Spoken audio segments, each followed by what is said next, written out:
Okay, I suppose I can turn on the microphone now.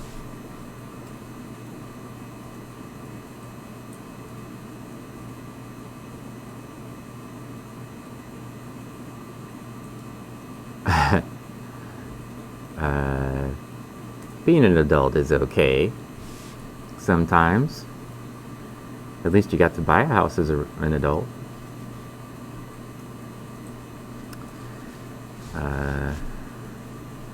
Did you guys get nailed by snow in Austin?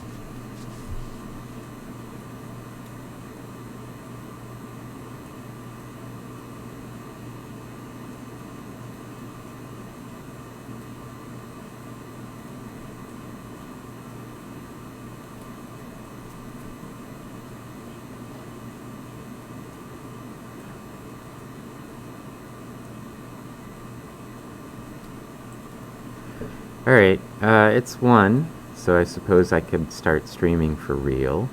I put up this announcement because on Sunday, we're doing a roundtable with myself, and Del Maximum is going to be our host, and Pacific Plankton, and Constababble, all my buddies are having a roundtable discussion about sciencing in Twitch and other types of social media. And we're going to talk a little bit about climate change and its impacts on people. And if you are in any way interested in science and science communication on these sort of platforms, probably be a fun place to stop in and hang out with the crew. And so for people who are on Pacific time, that is at 2 p.m. on Sunday. If you're in Australia, it's at 8 a.m. or 9 a.m., depending on which side of Australia you're on. And if you're on the East Coast, that's at 5 o'clock, right? So good to check out. And hello, OpenSet. Hopefully you're doing well. So I just thought I'd start by putting this up, and then maybe before I end, we'll put it up again, just as a reminder for people who aren't yet here, who would not necessarily have seen it. So today, we are going to be looking at some diatoms from Clear Lake, which is a lake in Iowa, and I am going to be assisted by my graduate student Addison, and so she has been all morning actually running the scanning electron microscope while I sit around and deal with emails and other things that I usually do as part of my job. And she's an expert at it now after 2 weeks of using it for a couple of hours each week, I mean. And we were having a discussion before you guys showed up, before we started streaming, about how when you're using the scanning electron microscope, time just kind of like evaporates. And it's like you start working and then you look at the clock and it's already 2-3 hours have passed and you have no idea how that could have happened. And that's pretty much how all of my streams go. We start and then I go, wow, it's already time to end. But partially it's because we look at really cool stuff in the scanning electron microscope, and also partly because some of the things that we look at and when we go to take pictures take time to take the picture. So I think those things combined kind of lead it to seem like it goes very quickly, passes very quickly. So it's Mallory. Come on in, Mallory. Why'd you give me that weird look? Oh, you're posing. Oh, I thought you're threatening me. What is threat? So I got a picture of a diatom that I was working on a little bit here that I'm going to take.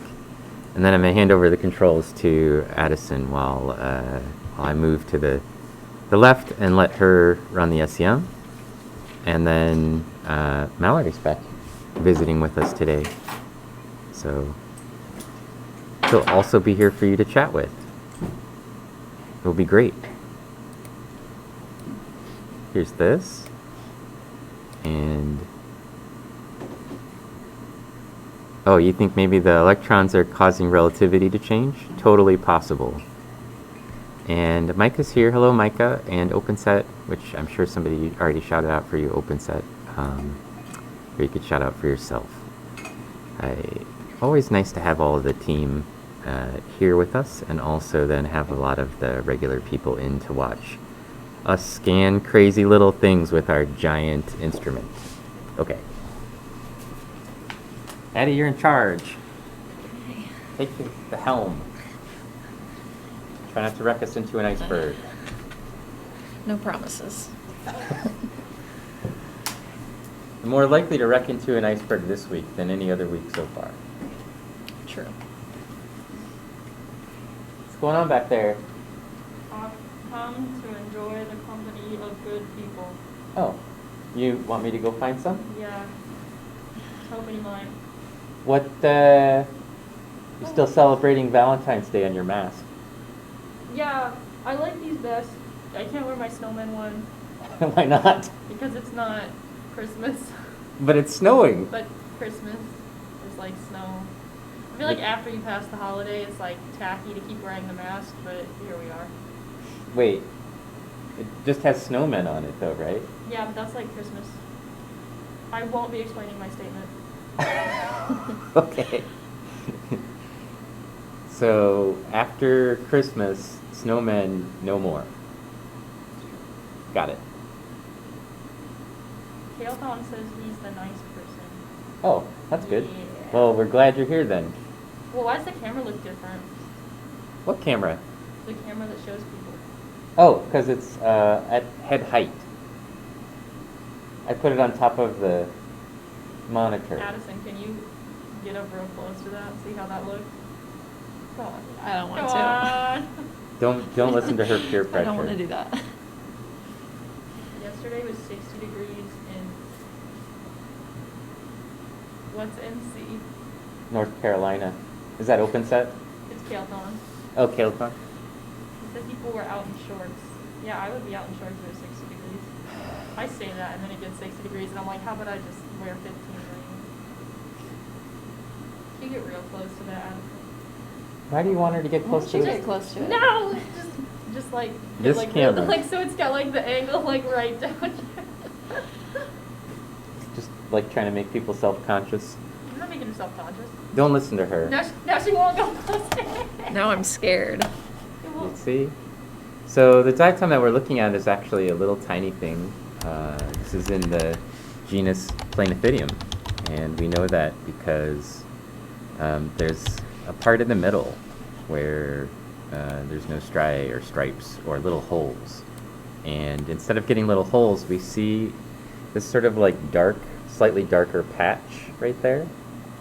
I can't manipulate the mouse with my hand on the wrong side. And that's actually like internally there's a structure that's in there called a cavum or cavum that we can't see because we're on the outside of the diatom. But we know that we can sort of see a hint of it through the silica. So the silica is slightly more lightly silicified in there, and that is a diagnostic character for the genus Planethidium. Also, they tend to have multiseriate striae, and this one has, for each one of the striae, there's typically 3 or 4 areolae in a row adjacent to each other. So those are some key characteristics if you wanted to learn some diatom taxonomy today. I know that's what you're all here for. That and Mallory's commentary about snowmen. Oh, heck yeah. I'm ready to give commentary. Snowman Terry.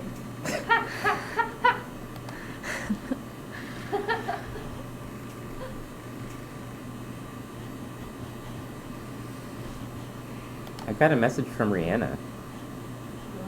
She wants to know if we're streaming today. I was gonna say somebody next time too.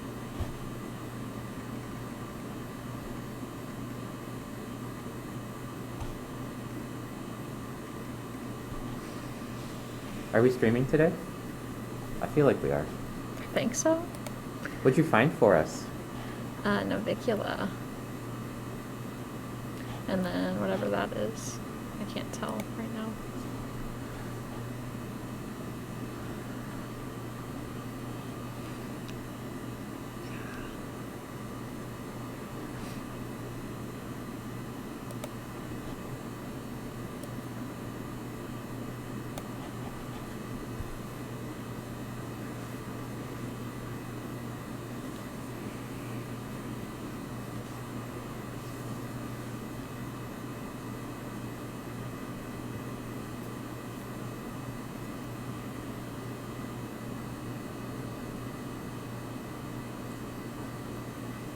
What'd you find us? Big Navicula, and then, is that Amphora maybe? Yep, Okay. that's an amphora. The big navicula is, Probably Oblonga. yeah, it's navicula oblonga. Yeah. I don't even know why you hesitated. You know that one. Yeah. Yeah. Just extra pressure. I guess so. I don't know.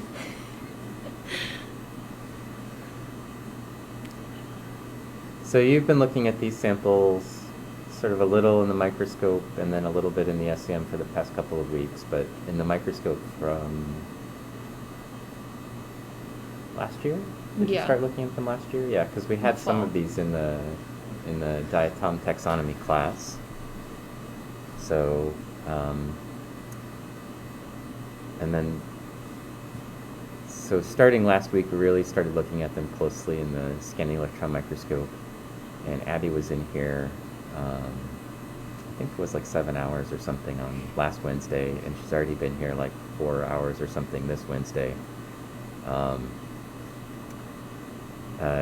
of scanning through things. Do you, how do you feel about looking at them in the two different sort of formats? It's so different.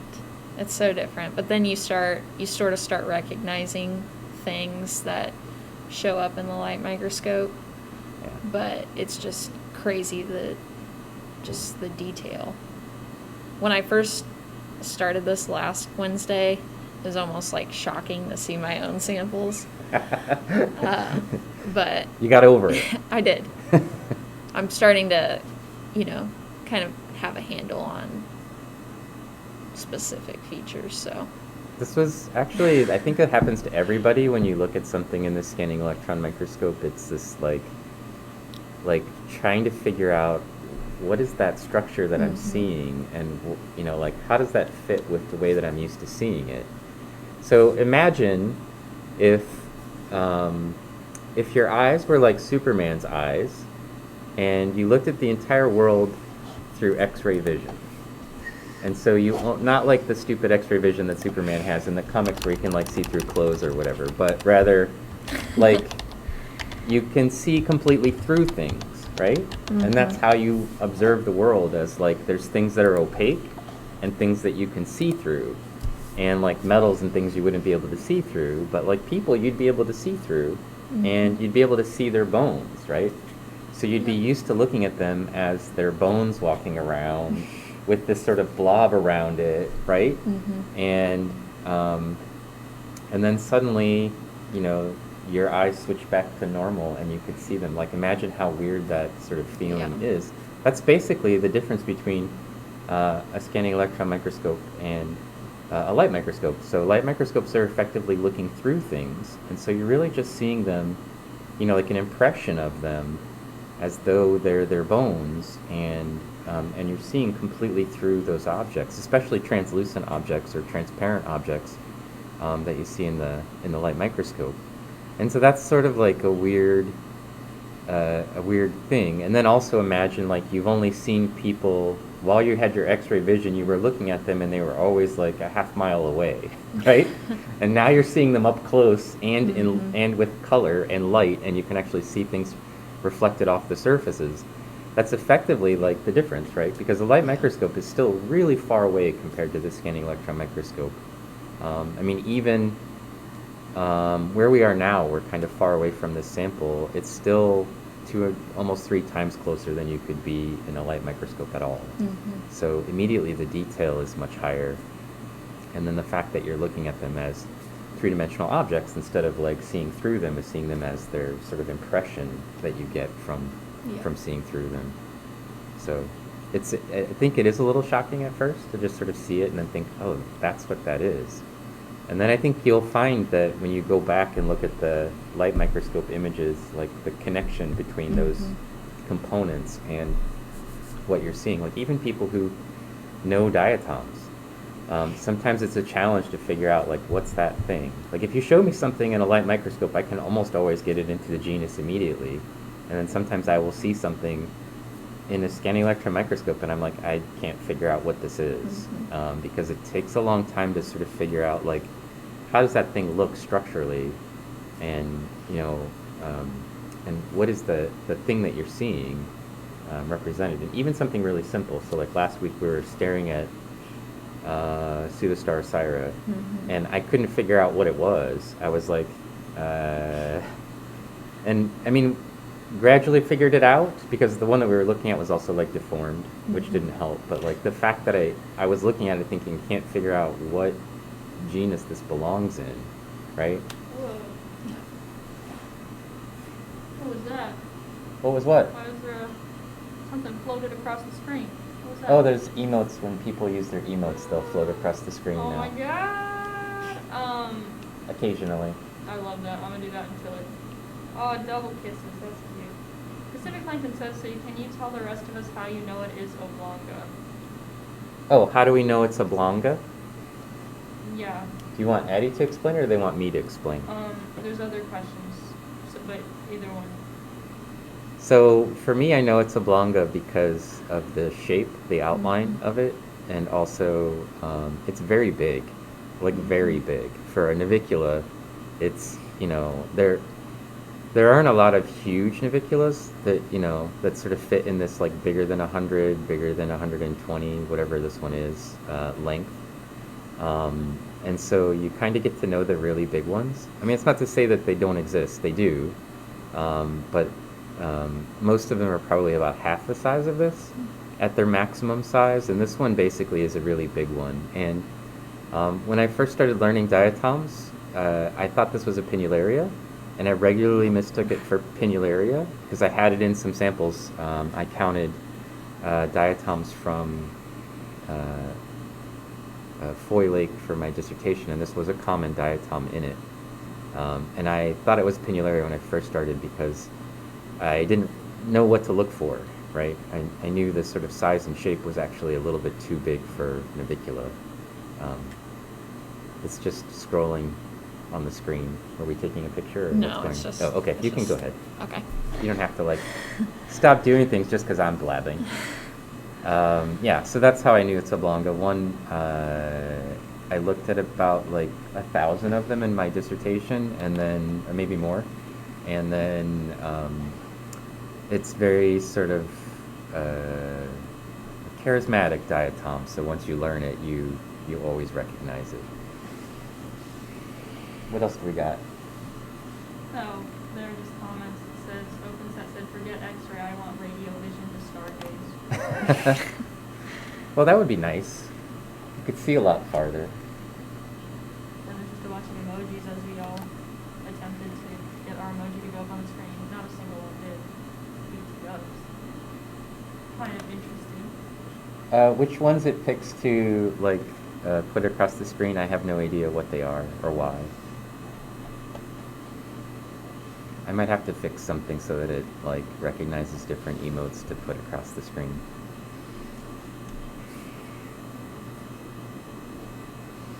I have to get in really early if I want to tweak the controls because we started working on the SEM basically early in the morning, so I didn't have a chance to do a whole lot of like fixing up the OBS. Can't tell what I'm looking at here. Well, Is it a girdle view something? it's something in girdle view, and that's sort of the white band that your cursor is on is actually the girdle, and the valve faces away from us. Okay. So it's really challenging to figure out what you're looking at, and I don't know that I can. District 10 Mushroom wants to know, do you have any 3D models available to download? Yes. Let's see. I don't have a laptop with me or any way to control it, but I will put links into our Discord for 3D models, and then you can print them. So we have this one that you could download, and you could print, half of it and then put two of them together if you wanted a whole diatom. And then I have a bunch of ones that that my graduate student Joe built using AutoCAD or something like that, where he just drew them using models, modeling skills that he has that I don't have for making the models themselves, and then we just posted them. You could also go to, what's that thing people use? Thingiverse. And I think he has an account on Thingiverse where he's put a bunch of the models up there that you could download, and they're all free. So, what'd you find for us? I think this is a punctistriata. Yeah. I think I kind of wonder if this is the one that I've been calling pinnata wide, Oh, because I saw it in light microscope and it just kind of clicked that that could be what it is. yeah. It's got a slightly different shape than the other one. Mm-hmm. Yeah. So one of the problems with really little things is that some of the characters of the striae, which are the stripes that come in from the side, are these sort of blocky structures that we see with little holes. They are a challenge to see in the light microscope very well, and especially when they're little tiny things like this thing, where the striae are, submicron. The light resolution doesn't do a very good job of helping you figure out what you're looking at, and so you could easily mistake this diatom for another diatom in a different genus, because the genera for this group are often characterized by the little things that go over the striae. And on Punctistriata, they make this sort of little waffle grid, so you can see that sort of waffle grid between the costi, or places that don't have holes, and so the holes are always in this sort of waffle grid structure. And for Starocyrella, which is the thing that's most similar to this and easily confused with it in the light microscope, the striae just look like little vents, like little slots that are divided with just one direction, not two directions. And so you could probably get them very easily confused on a microscope that doesn't have really great resolution, or if you just have it a little out of focus, or if it's slightly dissolved, then you have no way of telling which one you're looking at without putting it in the scanning electron microscope. So for Addie, this is actually really useful. Some things that might help, the spines might be slightly different shaped. These ones look a little smaller. I don't know if that's for this species or if it's for, if that's going to be a helpful characteristic, because I think Starocyrella has sort of long spatulate-like striae, or spines.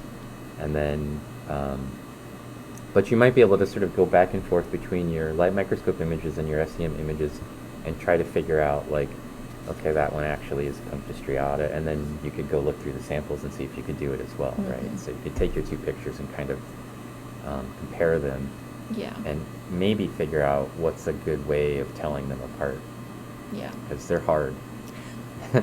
Yeah. In the light microscope, they're very hard. The funny thing is, in the scanning electron microscope, they're super easy. Yep. It's like one of the easiest things to look at. It's like, oh, is it a waffle grid or is it just vents, right? So super easy. What's up over there? You have more questions? No? Nothing? Like you said, I'm listening, but not able to watch. Hope your feet are warmed up. And I said, thanks, Queen, but barely. Were your feet cold? They were. I scraped ice on my car for an hour. Like, not even exaggerating, that's the length of time. I didn't make it 2 a.m. Have you tried just leaving the ice on there? No. I didn't try that.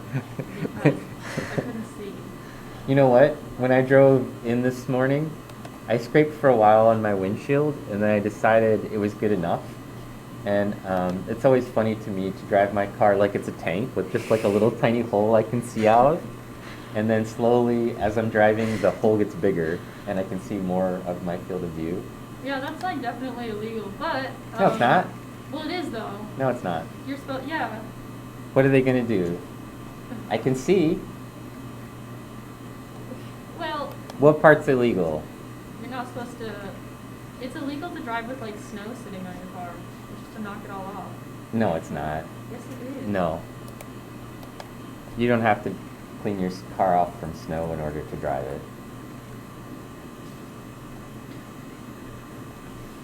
I drove right past the cop. They didn't stop me. It's one of those laws that they don't enforce. Yeah, that's not a law. That's, I think maybe somebody like your dad maybe convinced you that was a law to force you to clean your car off. Driving with ice or snow on your car could get you fined up to $1,000 in some states. In some states. Indiana. Let's take a picture. The cops didn't stop me. Also, by the time the cops could have seen me, I just had like, you know, like a little ribbons of ice on my windshield. But OpenSet says this sounds very unsafe. Hey, LRTH06 said leaving snow on a vehicle is illegal in most states. nah, Hey, I thought you never broke the law. nah. You say you never go above or below the speed limit. You stay within 2 miles per hour of it. Interesting. Well, That's when unless you there's get- snow on the road, I don't drive like a crazy person. Someone said that's when you get sheets blown off onto cars behind you. Yeah, I didn't have like a giant sheet of ice on there. I did. I had to knock that bad boy out. I used the scraper like on my car because it was just all icy. It was awful. I hope I don't it's, think like, that's good for your car. It's fine. I hope it's like melted a little bit. Probably not, but in the event that it is, that'd be real nice. You mean when you get back in it? Hmm? You mean like later today when you get back in it? Yeah. Yeah, later today. OpenSet said maybe he never breaks the law because the law conforms to his behavior, so when he drives with ice, it becomes legal. I like that. Oh, someone put a petting, like a little cat, and it showed up on the screen. I like that. But yeah, no, I had these boots on, and the snow got trapped in the little fuzzies, and it was kind of the worst thing that's ever happened to me. Wow. That's District 10 mushrooms, but you're not in Illinois. no, I'm not in Illinois. Yeah, they said Illinois state law, and then they're talking about how driving with an obscured view is unlawful. But we're not in Illinois, we're in Indiana, and I Indiana could see is all just about fine. deregulation, so. That's right. I was between the lines the whole time. I wasn't doing anything unusual. In fact, my side windows and my back windows and my mirrors were completely fine.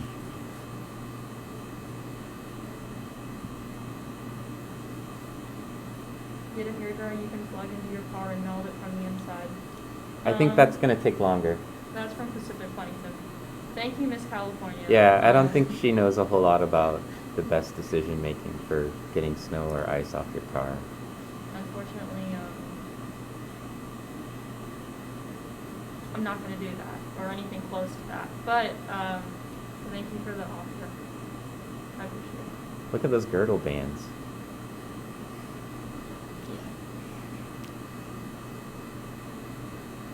So this one looks similar in valve view to the one we were looking at, but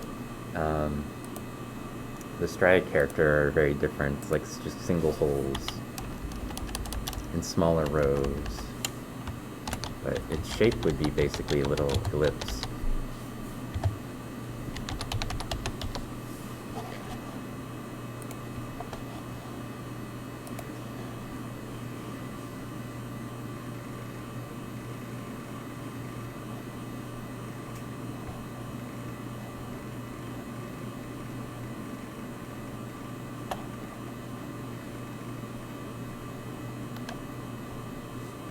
I wonder why Rihanna asked me about streaming if she wasn't going to come by.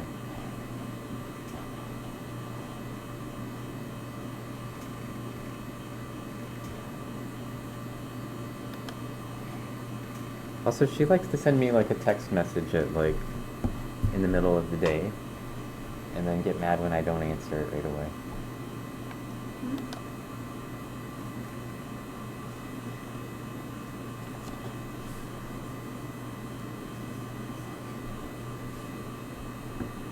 I get to see a lot of these in mine. Can you tell everybody what that is, Addie? Cocknease. This is the aerated valve of a cockaneese.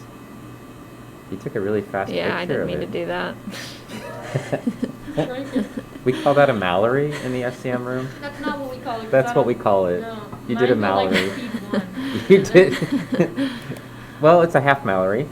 Yeah, you gotta go speed one, and then just like you gotta make a noise like ah. Is the noise like part of it? You have I'm to just know, gonna like, name this How can such a small Mallory. things be so intricate? That depends on your religious beliefs. That's Who my says? favorite response. Who says? Liftonoid. Liftonoid wants to know where the nucleus is. Oh, that's a good question. These samples are in a vacuum. They're dead. They're dead, and the nucleus is long gone because we treated these with a combination of hydrogen peroxide and nitric acid, and it got rid of all that terrible nucleus stuff, and it left us with just the skeleton of our diatom. We didn't do a very great job of getting all the organic matter out, but we got all the diatom cellular material out. So if you look around on some of the views when Addie's moving around, you can actually see some other algae that are soft body algae that normally we would get rid of with nitric acid or hydrogen peroxide, but they seem to be just a little bit more resistant in this sample. And so they're still here. They look like little star-shaped kaleidoscope sort of things. But for the diatoms, all the cellular material is hopefully out of them from the hydrogen peroxide. What it does is donates an extra oxygen. It combines with the carbon in the material and turns it into carbon monoxide and then ultimately carbon dioxide, and then poof, it's gone. It's a gas.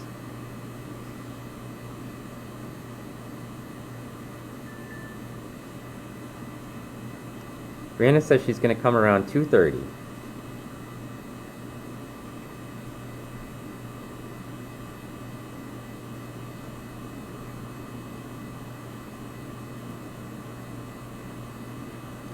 We've been sort of chasing this thing we think are two new species from Rihanna's samples, and I don't know if she's made any progress, so I should probably grill her about it.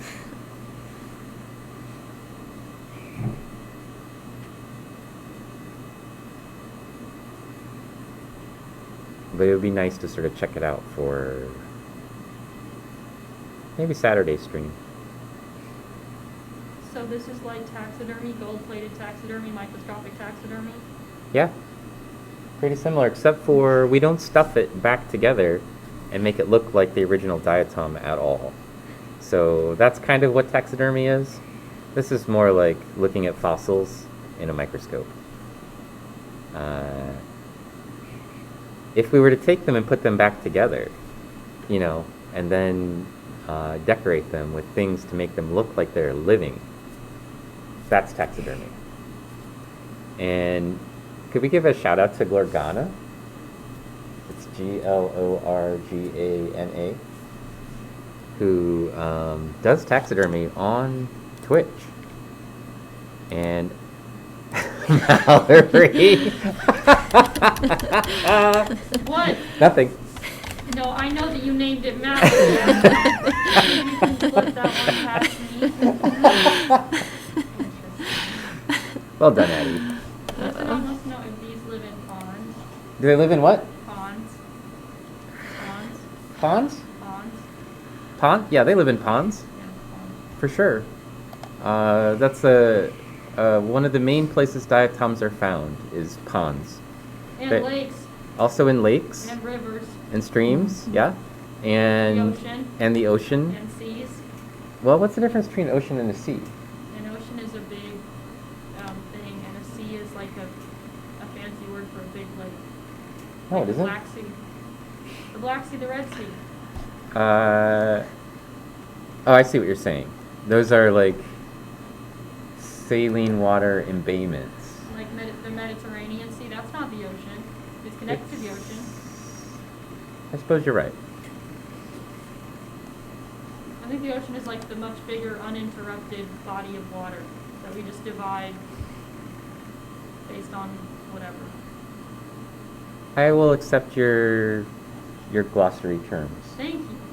for once. Puddles? Yes, they're also found in puddles. Also found in like, oh, what was that? Where? Right there under your middle. Right there? Yeah, it's like dissolved something or other. It's a middle of something. I know. What is it?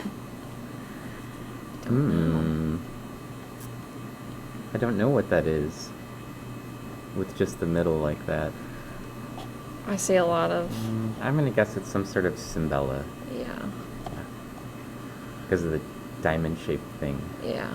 Yeah, and the arc at the top. They're also found in like soils, you know, at the top where the sunlight hits, and wet cave walls, spaces between concrete, you know, like sidewalk cracks, and tree bark, mosses. Find something that gets wet periodically and is exposed to sunlight and has nutrients, and diatoms are probably growing there. They may not be super abundant, but they're probably there. But ponds are one of my favorite places to look for them because they're all over in ponds. Hot springs? Geysers? Yes, to both. Although, hey, nice. But only up to about 75 degrees Celsius. In hot springs that are hotter than that, the skeletons of diatoms are often found, but they're probably not living, or they're just sort of persisting. They're probably not growing. And that's because photosynthesis stops working at about 75 degrees Celsius. I think it's actually like 72 degrees Celsius, above which organisms can no longer photosynthesize. And so you can find them there, and you might even find them with their chloroplasts intact, but they're probably not happy.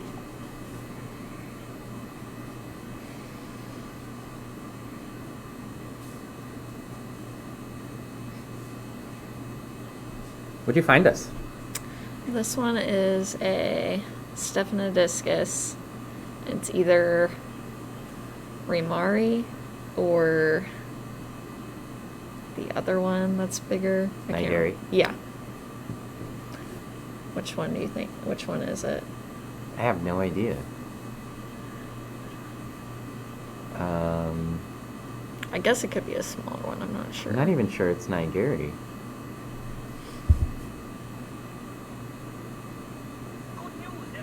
Hey, we got a follow. Sky Arrow. Sky what? Sky Arrow. Arrow? A-E-R-O. Oh. Arrow. A vector. Hey, Terrence from Belgium. Oh. I've got sound coming through my phone. What's Pacific Plankton doing that she can't watch? I don't know, that sounds so accusatory. What's she doing that she can't pay attention? No, numerous she's baking, and she tells us what she's baking or something. Pacific, are you baking? Tell the class. Yeah, tell the class what you're baking.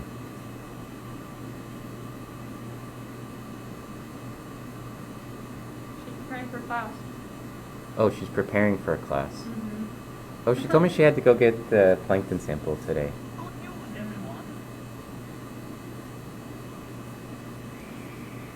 It's been a long time since Sky Arrow's used in SEM. Tiffany Esty, thank you for the follow. Welcome. It's been a long time since I've used the SEM Sky Arrow. It's been at least 38 minutes. And I miss it. But it's okay, because Addie's using it. I think you just see my shoulder in this thing. The way it's set up right now, which is fine. I'm just a talking shoulder. What is anyone but a talking shoulder? It's very philosophical. Thank you. Fun to see another application of SEM for once, coming from a semiconductor industry. Well, we could do some semiconductor stuff here if you wanted to, but I won't know anything about it.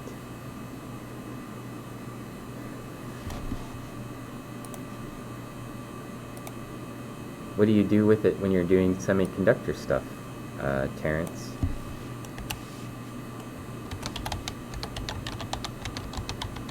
Looking at the quality of your products? Maybe?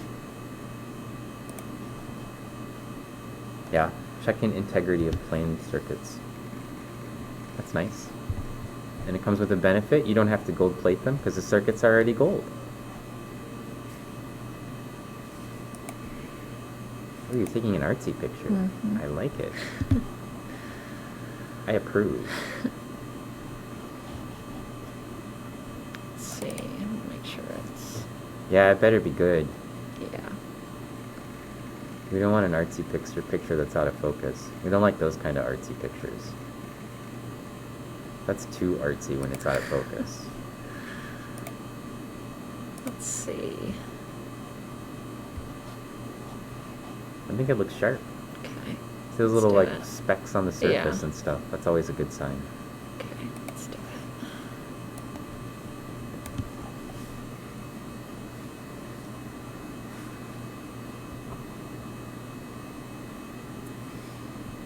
You guys are both preparing for class, and I have class today.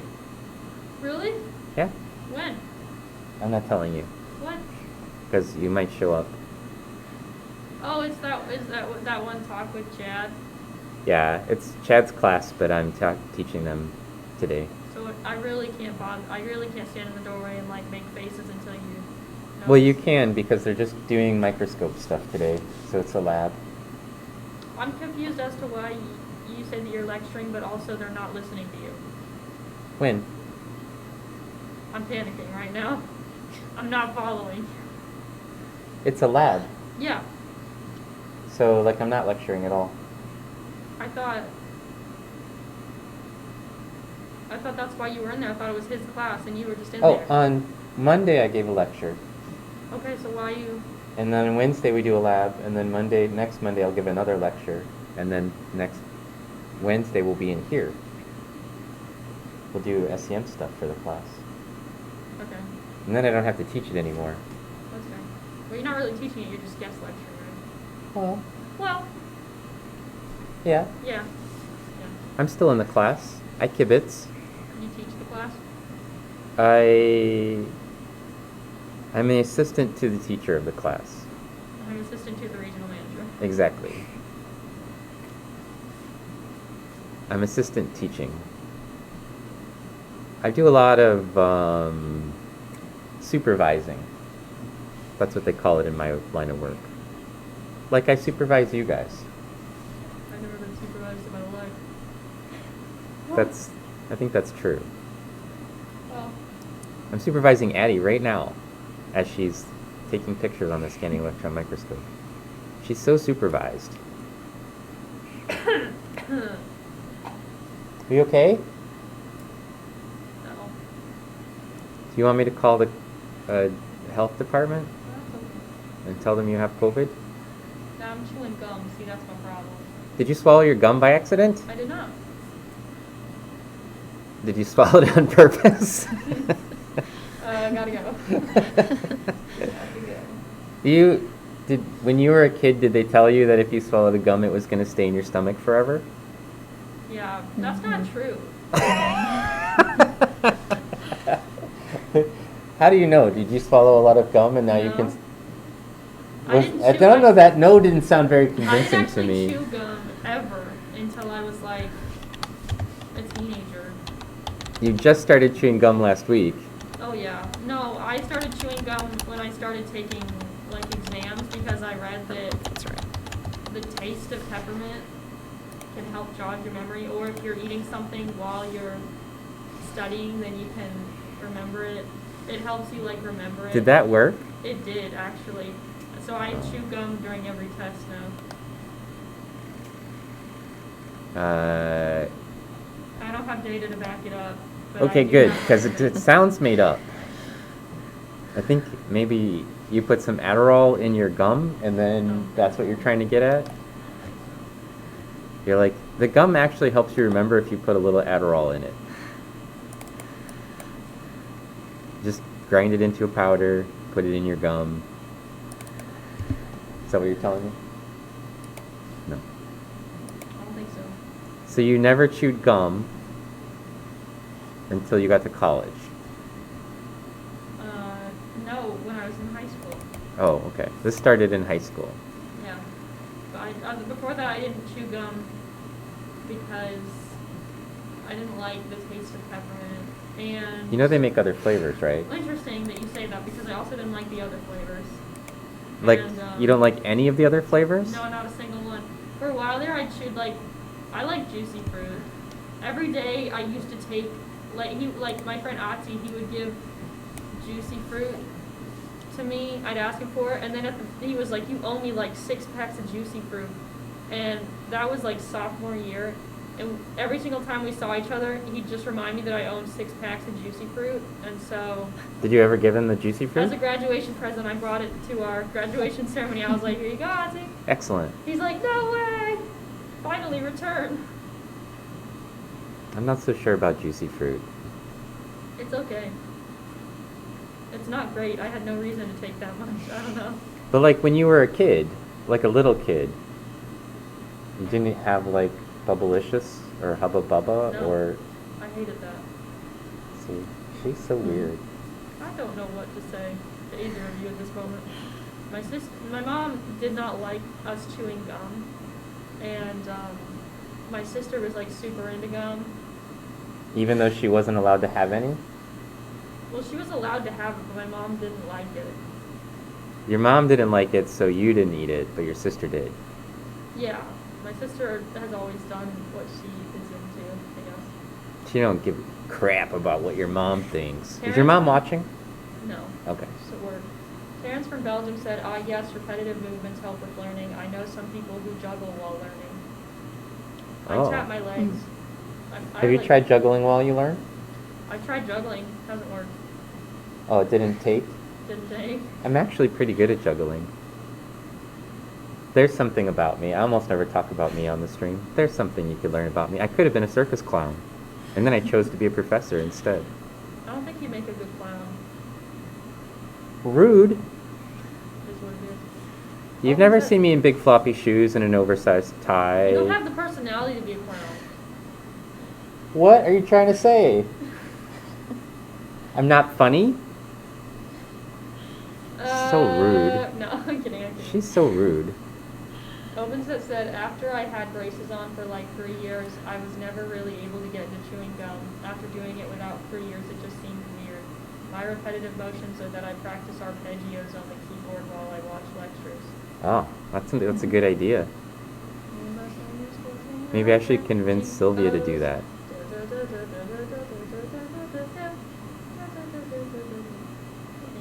The Aristocats. Anyone? No Okay. one. That's one of the best Disney movies. Maybe someone in chat.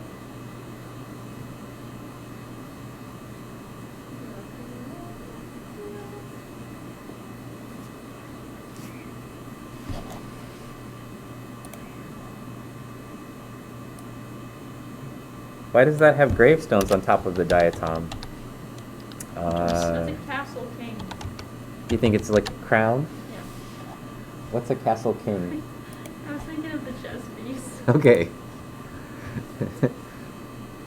Does sort of look like that. like the top of a king on a chessboard, Mhm. but like Yeah. this one is like, I don't know, like a dozen kings. It's the king of kings. Those are spines. Mm-hmm. Tailthon. Those are the spines, and they help it attach to its siblings. I like to think of them as that's how they hold hands with their sisters.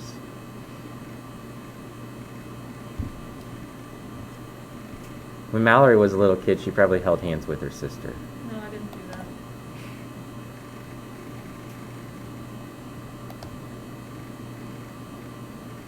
To get her through the bubblegum chewing.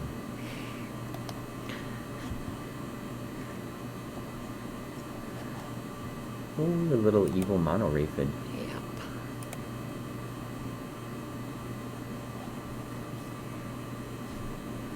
Mhm.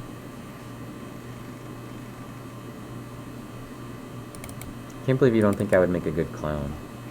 Are you offended? I'm just gonna tell you, whatever I do, I get good at it.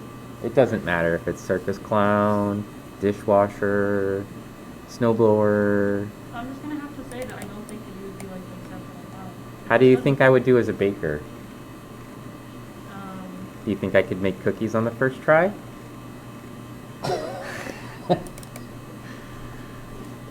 Do you want to Hey! bug me? Oh, you just caught on. I was like, is that a joke about clowns? I was like, I'm not clowns. I can't believe it took you that long to catch me jabbing at you. I shouldn't have even laughed. I probably could have gotten away with it. Actually, I'm pretty good at baking, by the way. It's about following directions, which I find pretty easy to do usually.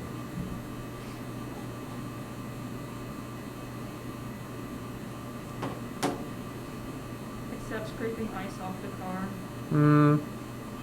I didn't get directions to do that. First time I made cookies, I set one on fire and it fell down in the oven. I think you're supposed to make them on pans. Yeah, maybe that was the problem. You shouldn't just like try to cook them right on the Yeah. the tray. Yeah, it's not like a grill. Like It's not a grill. No. I don't think you can grill cookies. Don't hold me to that, because you might be able to. I also didn't think you could grill a pizza, but it turns out you can. So That's. it's good that way. I don't have an opinion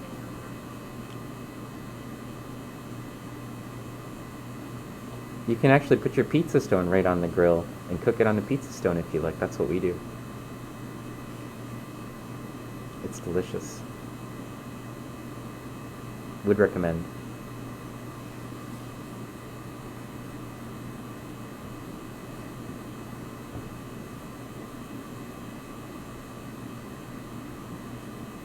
I mean, the primary job of clown is to scare kids, right? I can do that.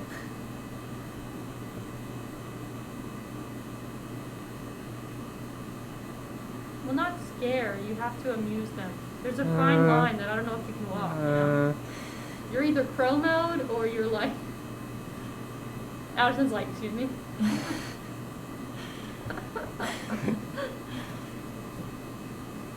Oh, Open Test Up can confirm I do the pizza stone on the grill for when I want to get it baked.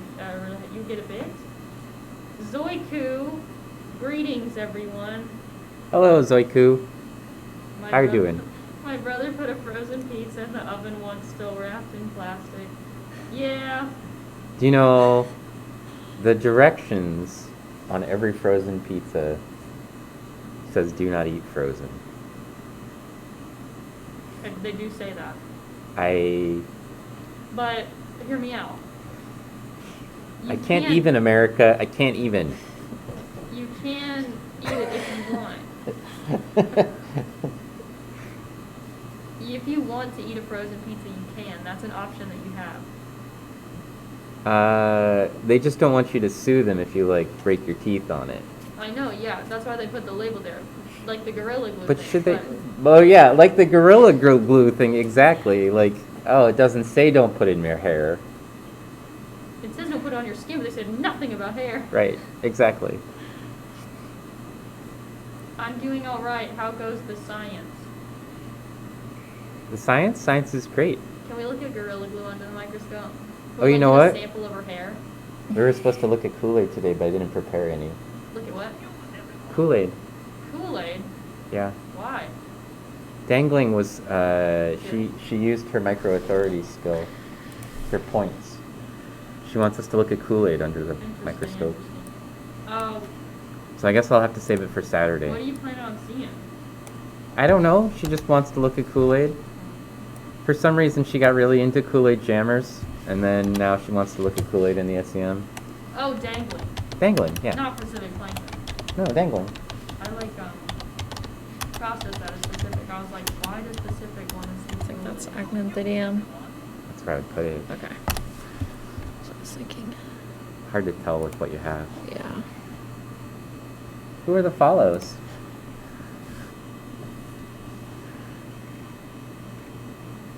They ran away. I didn't read it fast enough. It was a weird name. Oh, now I didn't you- mean that. You have a lovely You've name. insulted them. You failed your job and then insulted the Weird person. isn't an insult. It's just a thought. Weird. It's a comment. It's not a compliment. It's a comment. Well, if they unfollow us, I'm blaming you. What? They're like, Hey. that one girl is mean. What? Doesn't matter. You have a unique name. Exactly.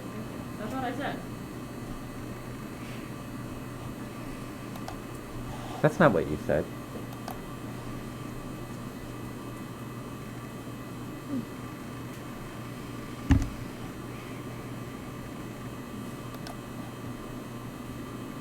More little guys. Yeah.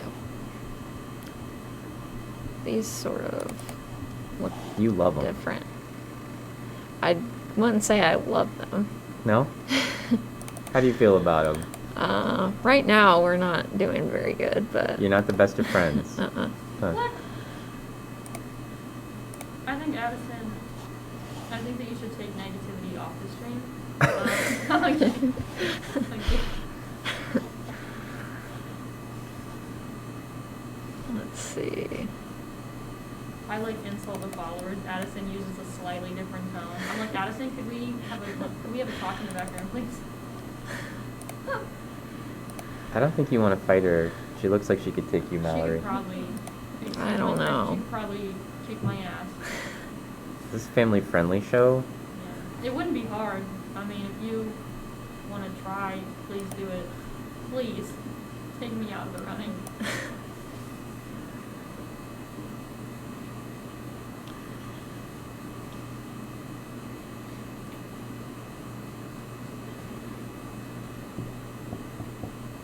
Yep. What are we looking at, Addison? Starosira? Yeah. It's a Starosira. Some sort of Starosira? That's so specific.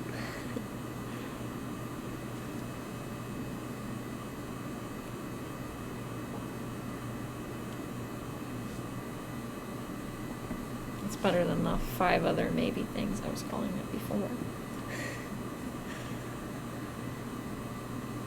Not really 5, but several other things. Could How many of those other things were curse words? Several.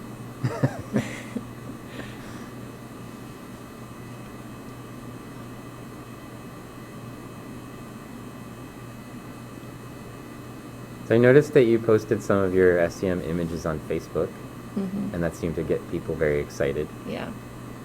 Yeah, I like to post things to keep my family updated. And my grandma commented on it.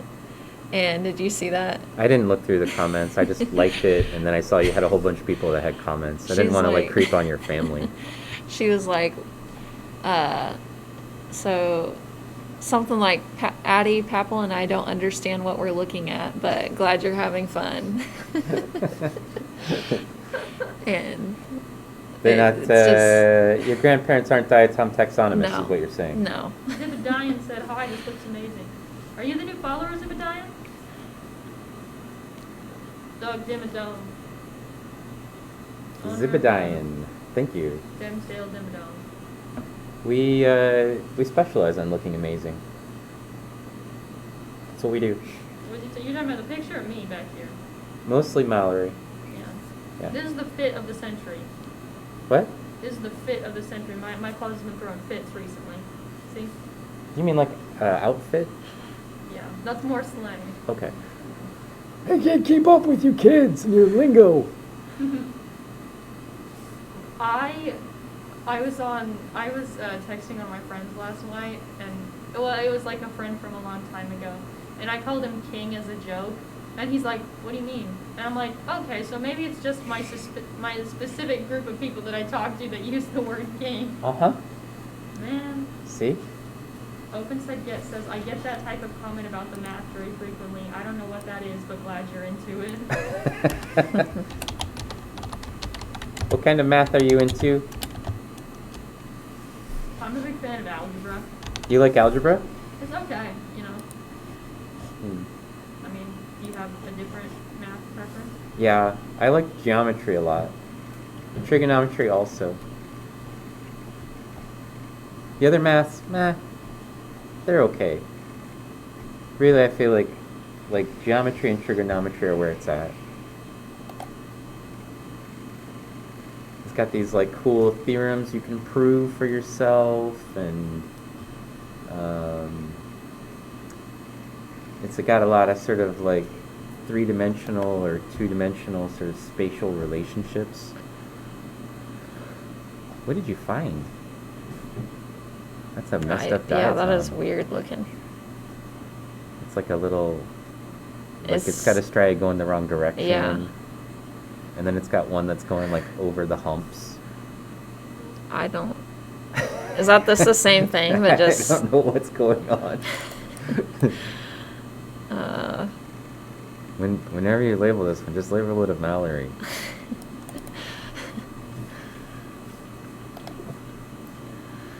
Well, this says that low-dimensional topology is what I study, but these days I'm mostly just teaching calc and differential equations.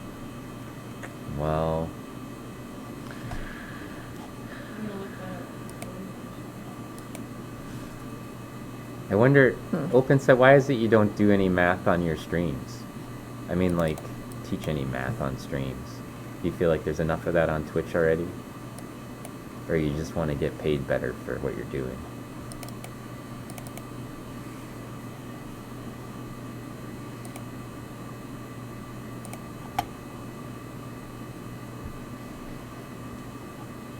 You know, there's a lot of people who, like, link together music and math. You know? Sure. Like, good at math and also good at music.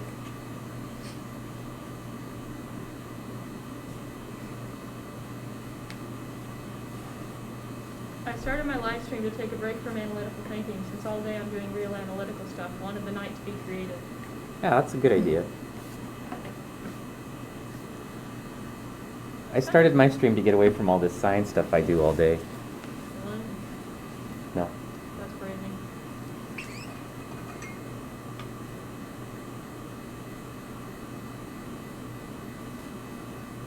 I like the photography aspects. It's sort of creative. And then the artsy people come in and chat with me about stuff I'm doing, so it must be somewhat creative.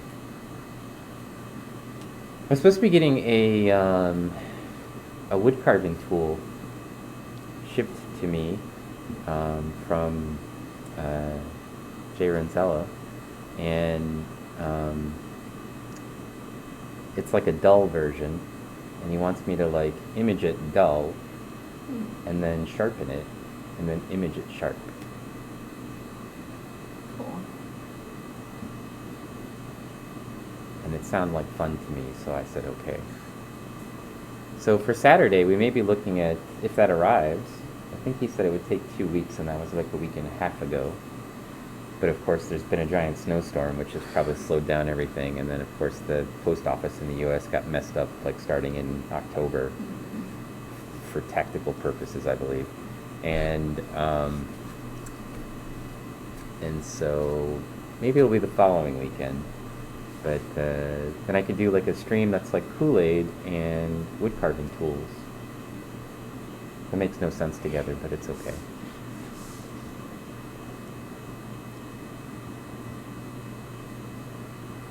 I could probably also take some pictures of it with the stereoscope. because we probably could get close enough to see a lot of the details in the stereoscope too. Yeah, I've been working on a plan to try and get a grant from a foundation here for using synthesizers to teach some applied trig stuff dealing with waveforms. I have. You have. That's weird because it seems like maybe something OpenSet would No, say. that's crazy. Put that down. Yeah. Hello, Prinzikowski. How's it going?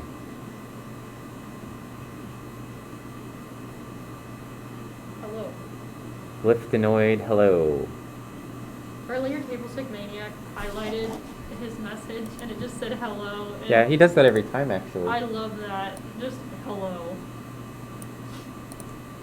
I mean, what else are you going to use your points for?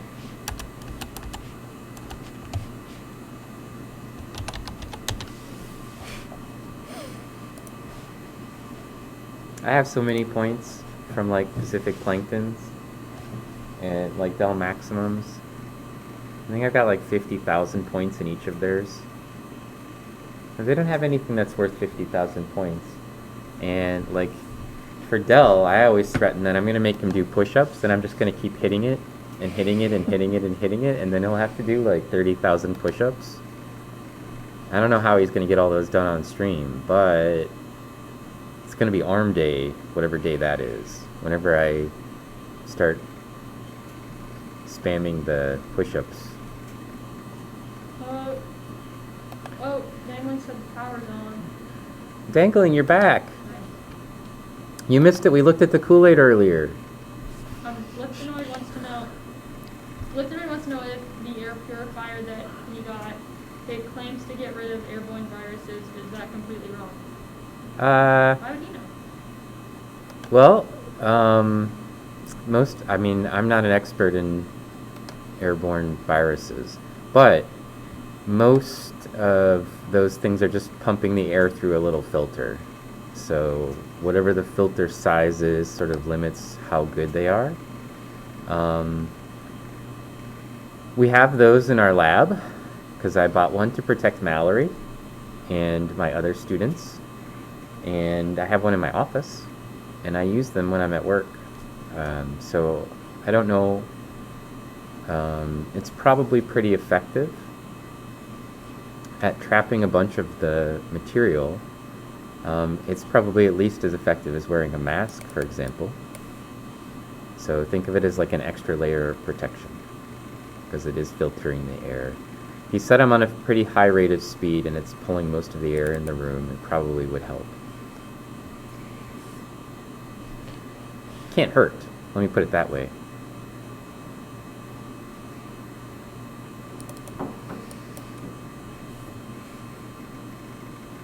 Dangling, how do you not know if your computer is okay or not? Just turn it on. She's scared to turn it on, because what if it won't turn on? Then why wait an extra several more days, you know? I'm on your side with this. I think she should have just tested it immediately. But you know what that is? Is this a penularia? No. Is it a Salafra? Yes. Okay. Very good. Okay. Let's see if I can get a good picture of it. I don't know. I'm having a hard time getting in. Yeah, because it's an internal view. Yeah, you probably have to get really close to look Okay. at the pores. Because it'll be really dark in the middle like it is. So you may need to recalibrate the brightness. Okay. Can you people take this weather back? We don't want it. What do you mean by you people? That's what Dangling said. I know, that's what I'm saying. What do you mean about you people? Yeah, you know what? This That's is what- offensive, Dangling. Yeah. That's what Just you because guys snow get. doesn't mean it's white people snow, okay? This is what you get for living in a warmer climate. This is your punishment. Yeah.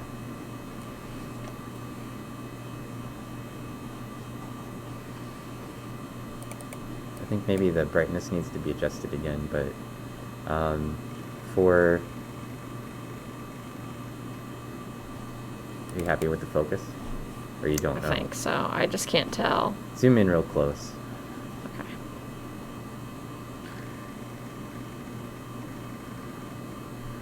And then just highlight, yeah, there you go. Just That looks pretty sharp. okay. So if you wanted to try to get this part of the image brighter so that you could actually see the striae, you can double click like you were in the middle somewhere. Maybe make Okay. the box bigger by dragging the corner with the other button. Yeah. Okay. And then, oh, we got a subscription. Micah, thank you. And then if you, use the auto brightness, but you want to set the speed to whatever speed it is you're going to take the picture at. Okay. And then use the auto brightness. It'll focus it for inside there. Okay. And it'll make the outside super bright, probably, because it's not in your little box. Mhm. You could also pull the box so that it was like coming down into this corner. Okay. And then it will have both pieces and it will try to balance them. Okay. See, now it's like a little too bright in the middle. Yeah. So the outside's going to be like glowing, but you'll be able to see the structure of Okay. what's there. So you just have to like, you could double click and see what it looks like, but I'm going to guess see these look like they're Yeah. glowing up here, which is also okay, Mhm. because you can see the detail on the part that's most important. But Okay. if you just maybe put the box like so it covers this corner, Okay. it will try to balance that. Yeah. Yep, something like that. It will try to balance it out a little bit better. Okay. And then just set the speed in auto. Yep. And see how it does. Okay. So normally the auto brightness and contrast on the SEM are pretty good on this instrument. It usually does a pretty good job. I mean, I take almost all of the pictures that I take off of it and process them in Adobe Lightroom or something like that to try to fix the tone and the contrast a little bit. And also they're a little noisy. So surprisingly, even at the sort of high resolution, it's too dark still, or no? It's still a little dark, but at least you can see it better. We can always Inside. also, you can manually adjust the brightness like this, just sort of crank it up until it reaches the level that you want. So that might be pretty good. Okay. And it's not quite so bad. Yeah. It's also not quite so bright. Yeah. Okay.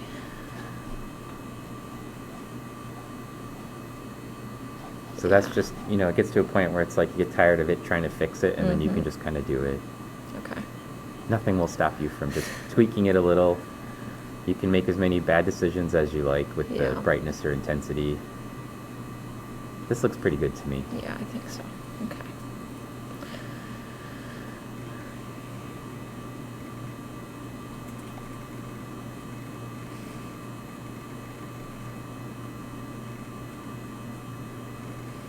What's the smallest view field this microscope can go to? So, I mean, the problem isn't like making the view field a certain size, but rather, will it still be sort of like a clear image? So we could crank up the magnification and keep going to ridiculous levels, but if you can't actually get the picture to be clean and clearly obvious, and it'll just look blurry. So it's not valuable at some range. And rather than giving you like a view field, so right now our view field is like 40 microns or so across, I can give you an idea of the magnification that you would be at for that, because probably like one whole field of view being about 1 micron is kind of where the limit of this instrument is, or roughly in that range. But for magnification purposes, it's usually something like 160,000 times. I've gotten pictures that are a little bit higher than that are still decent enough that I could probably publish them, but they're starting to sort of get in the blurry realm at around 160,000 times magnification. I've taken a picture at like 185 before, but I feel like I should have just backed off of it a little bit and it would have been a cleaner image. Once you get at that range, you're starting to like get to the limits of what the machine can do without taking an hour-long photo. And I don't really like to spend an hour trying to collect one image. So we probably could do a little bit better. I probably could, you know, under the best of circumstances, I could shut the beam intensity down to 1 and monkey with the settings for a long time. I might be able to get a picture at like 190,000 or something like that times magnification. But usually, I mean, we're in the realm where it's like maybe a micron or micron and a half is the field of view for the whole field of view. The scale bar at the bottom usually switches to like 200 nanometers when I know that I'm kind of outside of my limit. When it's at 500 nanometers on the scale bar, which is like maybe a quarter of the image, I usually can get a pretty decently resolved image that's still in focus. So this worked out okay. I think focus is good.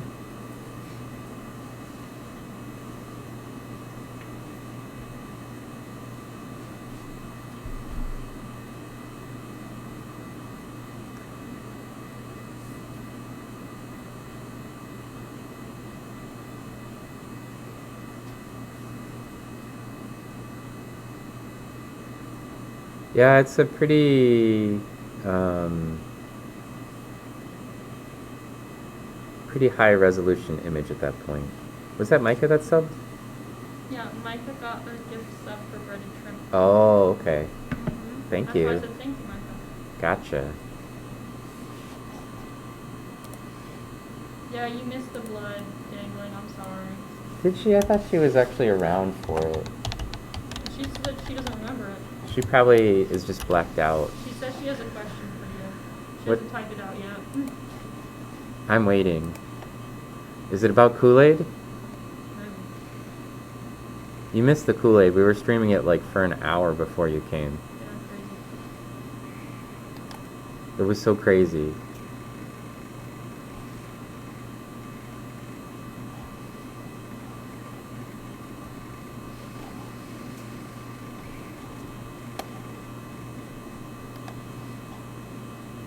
Those in the corner there, off of the screen, is one of the green algae.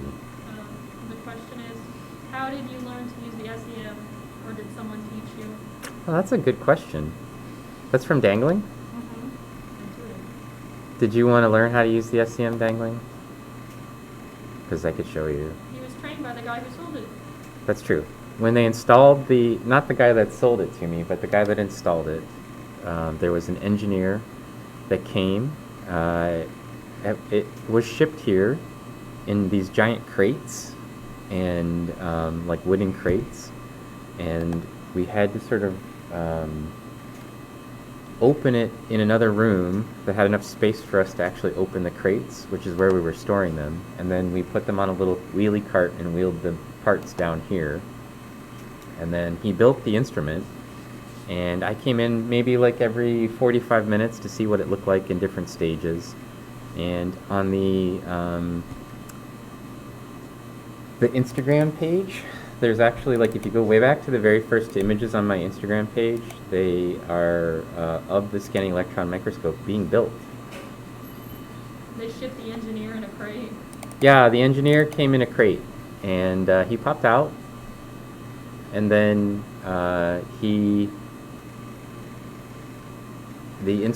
came right out of the instrument box like it was my birthday, and he put the SEM together. Frenzikowski asked, how do you actually get the interference fields from the electric motors under control? They should interfere with the measuring field, don't they? I don't understand the question either. The electrons come through a beam from the top. They are focused by magnets. They hit the sample, and then the electrons bounce off of the sample or knock electrons out of the sample, and those are collected by a secondary detector, which has a positive charge on it, which pulls the electrons towards it, and then those electrons, when they hit the detector, cause it to brighten, and The more bright it gets, the more electrons hit it. So it's a photoreceptor. And then those signals for that pixel are sent to the computer. And the computer then scans across and puts them in sequence for us into an image. That's basically the whole process. So there's no interference. He see himself that he's on camera now. Yes, is there a question you have? Did you see my images from yesterday? Josue showed me some images. No, not Josue's images. The ones that I took yesterday and the day before there. There's a group of coccolithophores called holococcolithophores. There are two, holococcolith and heterococcolith. And holococcolithophores are haploid and heterococcolithophores diploid. Diatoms and coccolithophores are the same, except coccolithophores have an added haptonema, generally speaking. Anyway, so You want me to look at them, is what you're saying. yeah, because the holococcolithophores are very rare. Oh, you I found have- some. Yeah, I found them in the samples, Ah, and they're really spectacular. So I was very happy about it. I will take a look at them.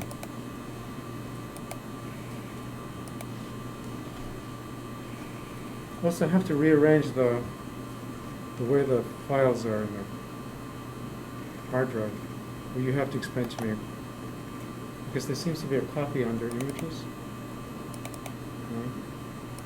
There's a copy of the file. Oh, I haven't. You know what I'm talking about? I have to show it to you. later. Yeah, not now. This is beautiful. What is this? What is it, Addie? I'm assuming it's another Starcyra, but I was just gonna say that. it's kind of different. It looks like a delicious pie to me. Yeah. And I already had lunch this time. I think it's Starcyra. You're right. It's just It's got I don't some know, mud on the different surface looking. right there. okay. And then I think when it gets back to the top, you'll see there's some areolae. Yeah. I can see some of the areolae. Okay. How long are you gonna be here? Take another picture. What? How long are you gonna be here? Another hour. Okay. At the end, I can come and show you the photos. If you want. Will have to be tomorrow. Okay. So I have a class at the end. Okay. I have to prepare for. See you. Okay. I thought it was going to be Rihanna, but I didn't realize she doesn't have the key to get into the door. Lophius Dragon wants to know, do you have memes in your class? Since you're both a streamer and a professor, you must know many memes. Do I have memes? Mm-hmm. Like what kind of memes? I don't use memes in my classes. He's not a meme machine, unfortunately. Dangling asked who that was. That was another professor. That was Dr. Winter. Okay. He studies coccoliths, and he uses the SEM to do so. Well, it's just got clay all over the top of it. But it does look a lot like a pie now. More like pickle chip diatom instead of Pringle diatom, in my opinion. Pickle chip? Like a pickle chip? I'm sorry, what? Like a pickle? Oh, okay, got it. I thought you meant like a pickle potato chip or something. That's what I They thought. have those, but no. I know, I can't eat those. I've tried them and I'm like, this seems like it should be good and it's not to me. You know, they put dill in like potato soup. So I thought, oh, that makes total sense. Potato soup, potato chip, dill. And I try them every time and I'm like, nope. It tastes like chemicals to me. And then I just throw them out. Not interested. What's your favorite snack, Addie? Oh, good question. My favorite healthy snack is... That's not what I said. That's what I've been eating a lot of lately. I've been trying to eat healthier. Okay, so I like If I'm just eating something like chips, I love Doritos. Doritos, yeah. That'd Good be choice. like Wait, my kind of that'd be like my Doritos cheat. though, Um, because you can't the just red have ones. the red ones, Mhm. just nacho cheese Doritos. Yeah. Yeah. Okay. Those are my favorite. What kind of Doritos, Mallory? Um, She's like, I didn't eat Doritos until I got to college, and then I don't know. My sister ate the Doritos. I've tried the purple Doritos. I don't like any Doritos. You don't like any Doritos. I'm not a fan of the way they smell or the way they leave dust everywhere. And the fact they're like neon orange. But I do eat Cheetos, so I guess I can't. Really? You're gonna critique the powder and the orangeness? I don't eat Cheetos. Cheetos are way worse. I don't eat Cheetos either, but I did when I was a kid. What's your healthy snack, Bill? Hey, Apple with peanut butter. It's a good one. I like taco chips. Like scoops, actually, specifically. Taco chips. Taco chips. Taco chips, yeah. What's a taco chip? A tortilla chip. You mean like a Dorito without any of the flavoring on it? No, because they're scoops, so they don't look like Doritos. They're scoops. Oh, like Yeah. like Tostitos scoops? Just Oh. like a Yeah. Cookies. tortilla chip? I don't like the scoops. You don't like the scoops? Lopius Dragon. Oh my god. Lopius Dragon has an interesting question. You know how personas exist? You know what a persona is, Dr. Stone? Fursona. Persona. I know what a chicksona is from Little Chook. She has chicksonas. Is this like a person's animal avatar? Yeah, kinda. Okay. They want to know what your diatom sona is. Oh. Why can't I have a fursona? If I have a fursona, mine's a red panda. And that's a Really? clue about something. Why? Because I like red pandas. They're cool. What does it represent you? Yes. Why? Because they're cool. Because they're red. Have you seen that one thing where it's like, you look like my grandpa? It's like, oh, it's your grandpa, super cool. Because I eat bamboo? I don't know. I just like them. Some things you just like, right? I don't know about a diatom sona. Corn chips and pico de gallo. That's good stuff, Micah. I like Good one. avocado, so I would like a guacamole with my chip. It's an avocado. And if I was gonna pick like,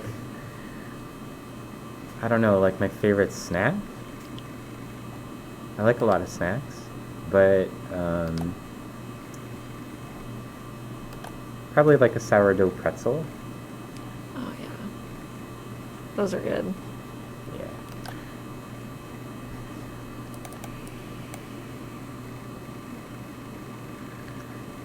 If I'm gonna eat a Dorito, let's see, either Cool Ranch or taco flavored.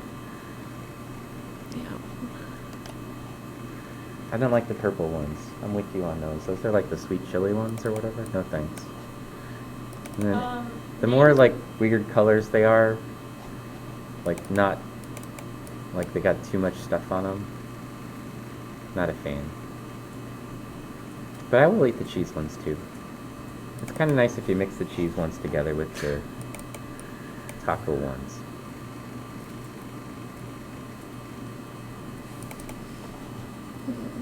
We would be sponsored by Doritos. We would take that sponsorship.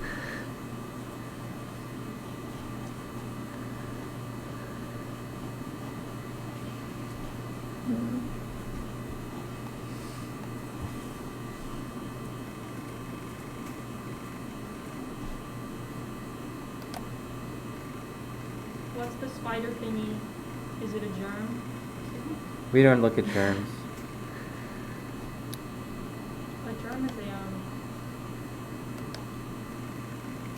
When the pandemic is done, Pacific Plankton says she wants to learn how to use the SEM. And she says she'll wear her glasses. Unlike you, apparently. I don't need glasses. I don't know. I missed this part about the glasses. Were you telling them you don't use glasses in the lab or something? Oh, goggles. I said that when I'm using super harsh chemicals, I'll use goggles, but if I'm using something as quick as hydrogen peroxide, generally I don't use goggles. Ah. And they were very affronted by my behavior. Yeah, you should have safety glasses on. I've got mine on all the time. Yeah. Yeah. See? Lies, he likes bagels, he eats a bagel in the Discord often. I do like bagels. That's like my... Instead of eating ice cream at night, I have a bagel.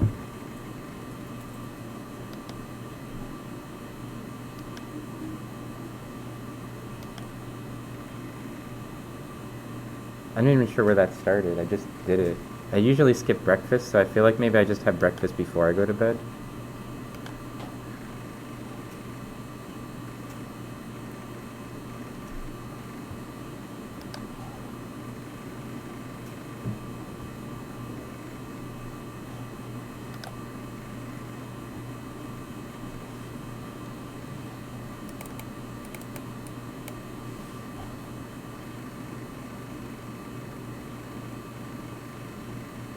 You can hear the little clicking noise it makes.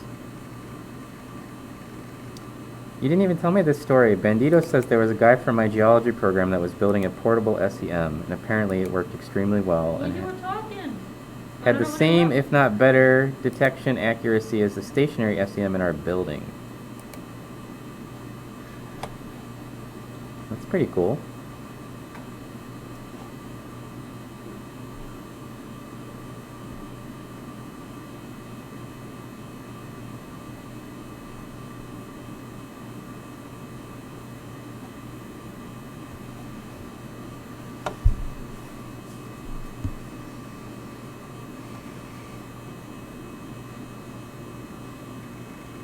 Oh, the spider thingy was in the slideshow. I see.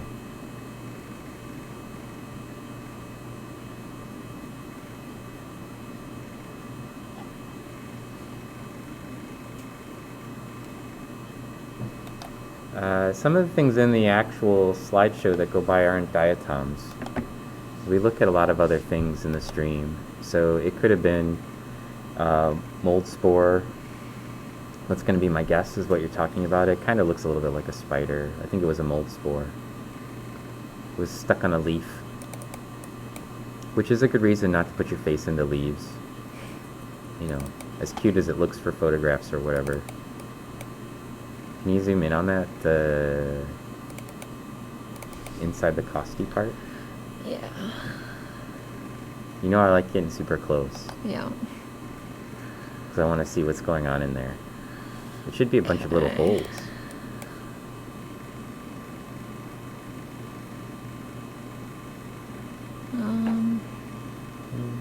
Just barely visible. Right in there somewhere. Yeah. I Right can there. sorta. Yep. I don't think it's going to get any better. Yeah. Just try to get the edges in focus. So the edge of the costy. Right there, yeah. Okay. Let's see. Yeah, you can sorta. Probably if you did one of the longer images, you'd be able to get it. But if you're zoomed this far out, you won't even be able to see them. Do you think that's somebody knocking? No. I don't think The door is open. yeah. I guess Thomas just left it open in a few minutes. What's the hairy thing? There's no hair or anything on the slide. No, and they look at the slideshow pictures that go by in the Oh, that's what I mean by corner. slideshow. I'm like this. I was like, these aren't slides. The little slideshow in the corner has like random things. It might So have been silly string. could have been a bee's leg. It could have been. There's a lot of insect things that we looked at that are kind of hairy.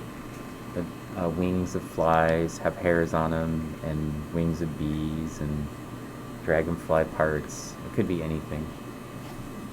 The slideshow images don't show up for very long, and so usually by the time people ask about them, we already, you know, it's already gone.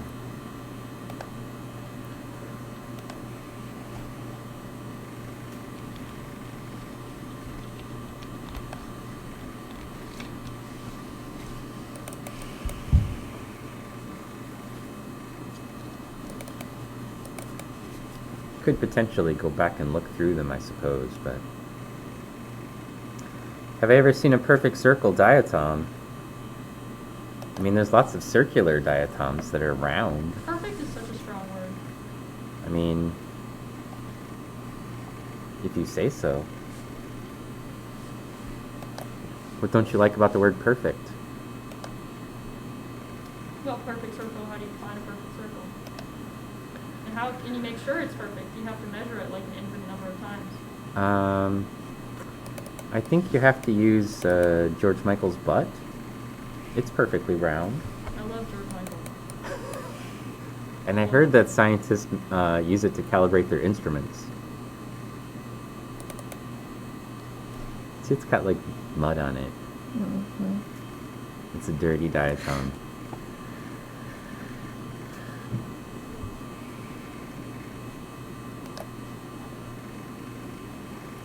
It's the other difference between looking at stuff in the light microscope and looking at stuff in the scanning electron microscope is that, you know, when you're in the scanning electron microscope, if it's got like a bunch of mud on it, it blocks your field of view. In the light microscope, the mud is so fine you see right through it. And so the samples that we usually prepare for the scanning electron microscope require that we actually do a whole bunch of extra processing to get the mud off of the samples. And even with that, sometimes it doesn't work out perfectly. These are samples that Mallory and Addison prepared by using a sonicator and settling techniques to get the mud out.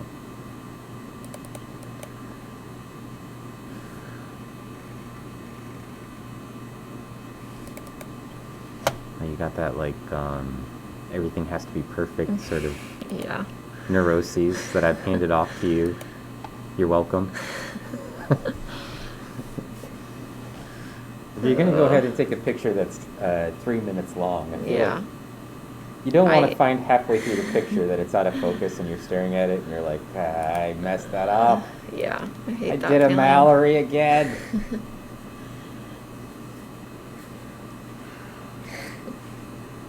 She's so annoyed by me right now. No, No? you're fine. Am I? Yeah. Am I fine with 2 eyes? With 2 eyes? Just one. No, I'm kidding. Remember when Rihanna said she's coming at 2:30? I remember that. Unbelievable. You know, at some point, I'm going to have to write a letter of reference for her. Really? And one of the things I'll have to say is, I don't know, not reliable. You know, this is recorded. She can see this later. Hey, Micah wants to know, what is Addison's story? What's her major, and how did she choose it? That's a good question.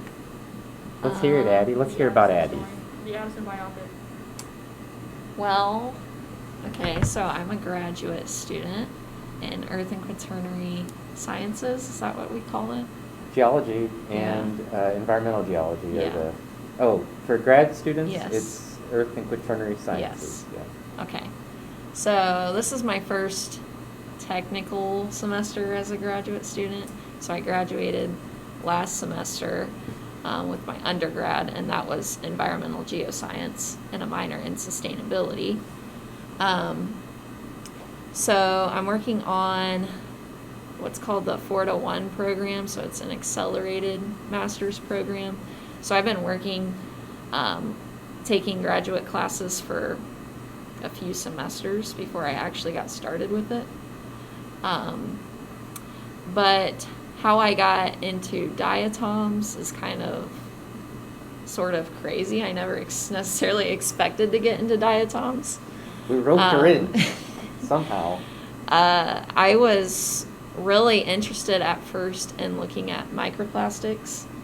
And so I talked to Dr. Latimer, which is another professor here, and she was like, well, if this is what you're interested in, you should just consider talking to Dr. Stone and Dr. Westover, and they have an interesting project. So I was like, might as well. It's just a door open for me. So I went and talked to them one day, and it seemed really, really interesting. And so the more I read about it, the more interested I became in doing it. So here I am. And it's sort of worked out for me because I do find it interesting. It's not one of those things that, you start kind of hesitant and get more hesitant. I've just became more interested in it as I went. So that's a good thing. Dangling says that you have a smart person voice. Some people don't like my voice. What? Some people, Why? certain individuals don't like Who my is it? voice. No, say the name. Say it. On The name was already said on stream once. Yeah, he's been said. Really? They have been said on stream For once. what? That's weird. Apparently, I have an Indiana accent. Micah said But- good luck with your studies. Oh, I remember that. Thank you. Oh, wait, I remember that. Mallory's always talking trash about your accent. Yeah. One thing she can't stand, it's an Indiana accent. For sure. For sure. For sure. For sure. Everyone thinks your voice is fine. Yeah. It's fine. I don't know. I asked Reddit Shrimp what my voice sounded like, and she said my mom's calling, and she left. Oh, a raid! We're being raided. The Midnight Magpie is raiding with the party of 5. Alright. Thank you for the raid, Midnight Magpie. What's the Midnight Magpie do? Do you know? No. Can you look it up?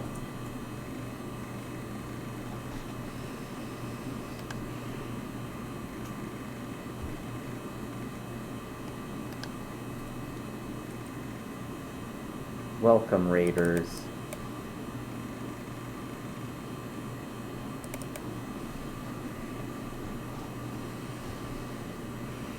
What'd you find for us?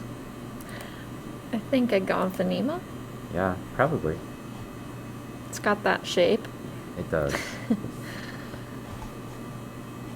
You felt your stream could do with some science. What do you do for streaming? What do you normally stream? Minecraft. Midnight Magpie. They do Minecraft That's what they were streaming earlier. most recently? I think yes. It's definitely a Gomphanema. We sometimes on my stream, my daughter and I do a little Minecraft time. You guys should link up. It's pretty fun Oh, I'm sorry. whenever it happens. What'd you do back there? I just bought the little box. Did you throw your laptop on the ground again? No, I did not. Never again. Ah. What do you normally stream Minecraft, Magpie? That's your thing? Like most of the I time? believe their name is James. James? Mm-hmm. I'm heading out, so I won't be able to see anything else. Got to do your job? Yeah, my other job, yeah. Her other job is calling. Oh, yeah. I'm gonna have to answer my own comments from now on. Like a dirty plebeian. Thanks for hanging out, Mallory. That bag looks really heavy. It's got all my knowledge in it. This is my knowledge bag. Micah says, see you, Mallory. See you, Micah. See you, Dangling. See you, Addison. Bye. Bye.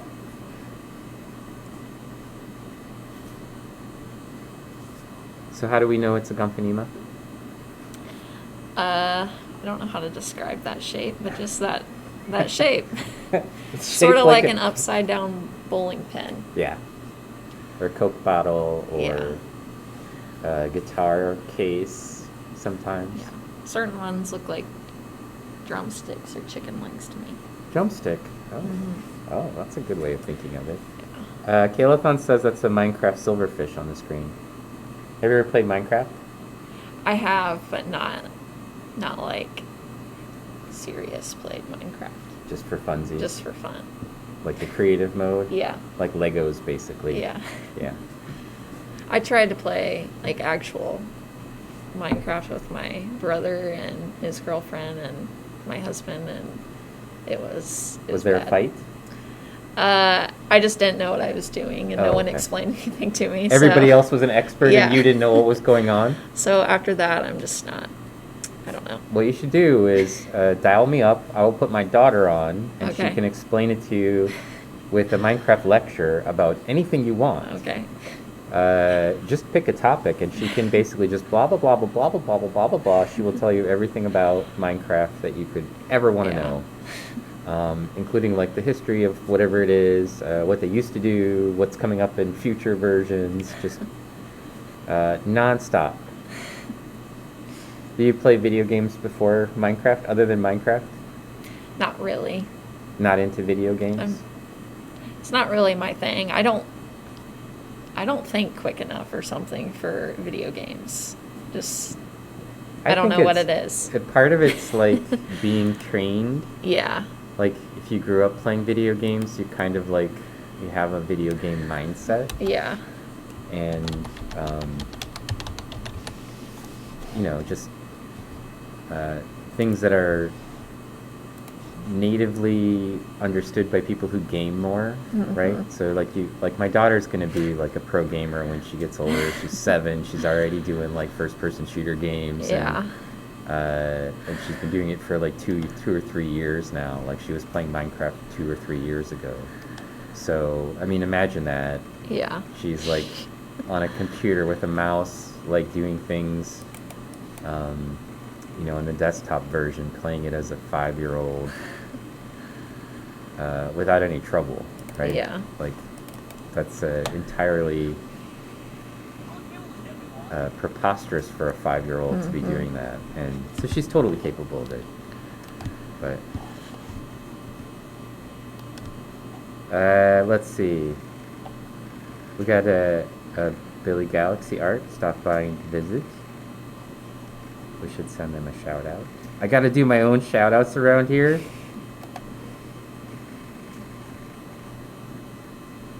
Billy. Should check out Billy's stuff.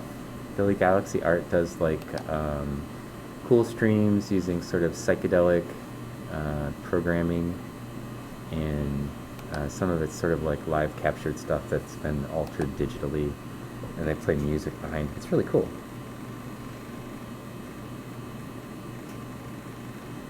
Who's in the Minecraft channel right now?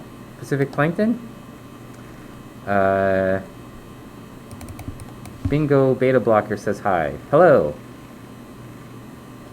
Lophius Dragon says, I used to look in the microscope when I was a kid, and I tried to look for water bears with my dad, but I never found any. And Mama Bonbon's here. Hello, Mama Bonbon. Oh, my daughter's in the Minecraft channel? Okay. When I first started looking for water bears in things, it actually was really sort of difficult. Like I looked through, dozens of things, samples from mosses and whatever else, and I never found any. And then one day I just switched to looking at sticks that had fallen on the ground from old trees that had lichen growing on them. And I believe every single stick that I've looked at like this, where I've scraped enough material, I look through 2 or 3 slides, I'll find some water bears in it. So it could just be what you were looking, like which materials you're looking in. For where we live in Indiana, I found them regularly in those sort of sticks with moss growing on them. That was like an easy way for me to find them every time. And especially if they've got like a lot of lichen on them, and they're like old sticks, dead trees. That seems to always have, there's a phytolith, that always seems to have like a good sort of higher concentration of them, maybe, than usual. But it's, I guess you're led to believe they're everywhere, and I don't think that's actually true. At least not where I've looked. They're harder to find than they should be. It's a lot easier to find diatoms to look at, I'll tell you that, for sure. You could go to any mud puddle when it's raining and stick a little pipette in there and pull up some probably some Amphioxus, which live basically in the sediments. And they really enjoy when it rains. In the wintertime, you could think that you probably wouldn't find diatoms, but they're actually around in the wintertime as well. So usually under ice, diatoms will still grow. They don't care about how cold it is, so like unlike most algae, although they've been starting to find cyanobacteria that's blooming in colder conditions, which is of course terrible, because those things are usually nuisance bloomers. But probably because the silica's all been consumed by diatoms in those systems, and so if they're low silica systems, you might get things like green algae and cyanobacteria taking them over, and they might not recover if there's no seasonal cycle for the silica to basically get resupplied. It doesn't rain there much. Oh, well, that sucks.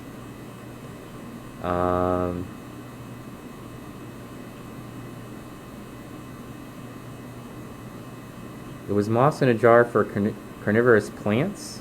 Maybe that's why there wasn't any.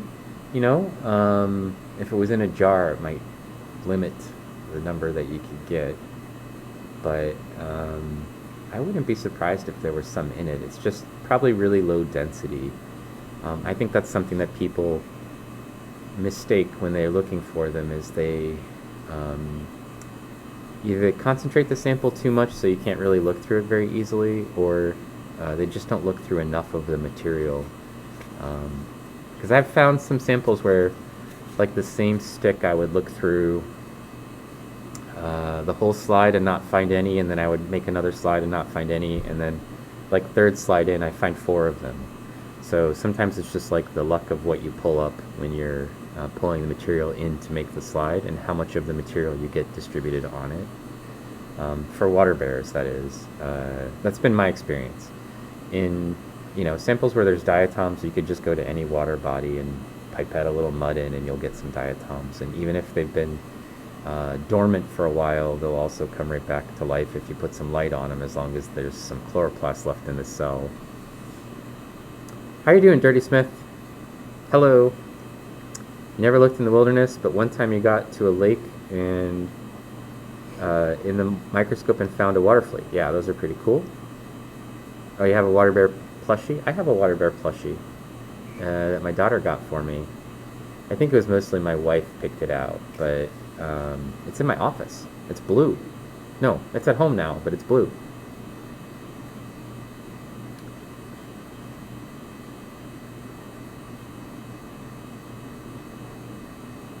Mushroom-looking thingies on the slide. I don't know what you mean. Maybe it's something that went by.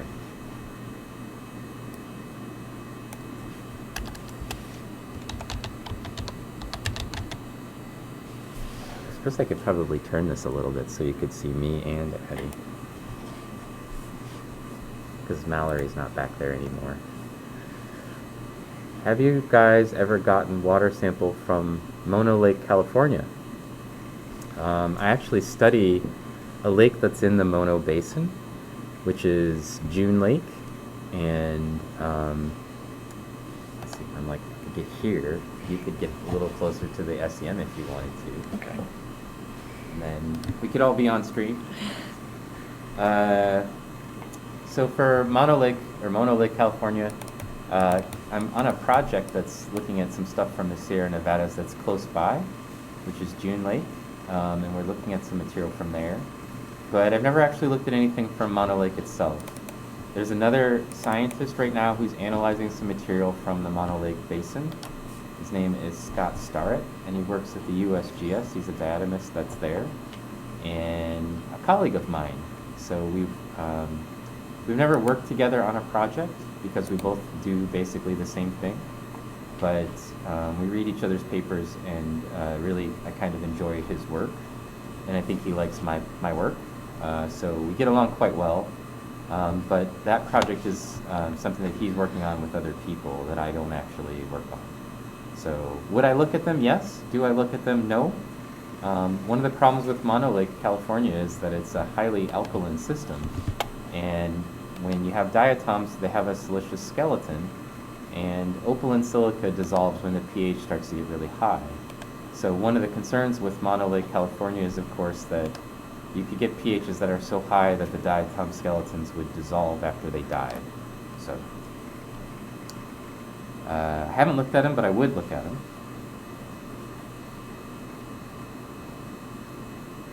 Yeah, I have a paper out on June Lake, and I have another paper that we're getting, that we just submitted for June Lake.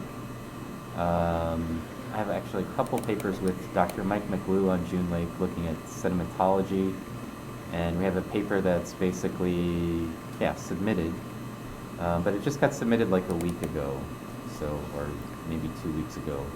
So we don't know whether it will be accepted.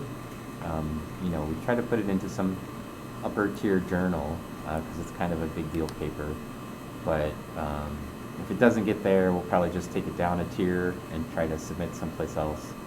So for now, it's a question mark as to when it'll be out, but I have a paper where I look at some of the diatoms from June Lake, California, in particular Stephanodiscus, and this diatom right here that we have a 3D model of is a 3D model of the Stephanodiscus from June Lake. Oops. And I described the species in the paper. It's Stephanodiscus caruscus.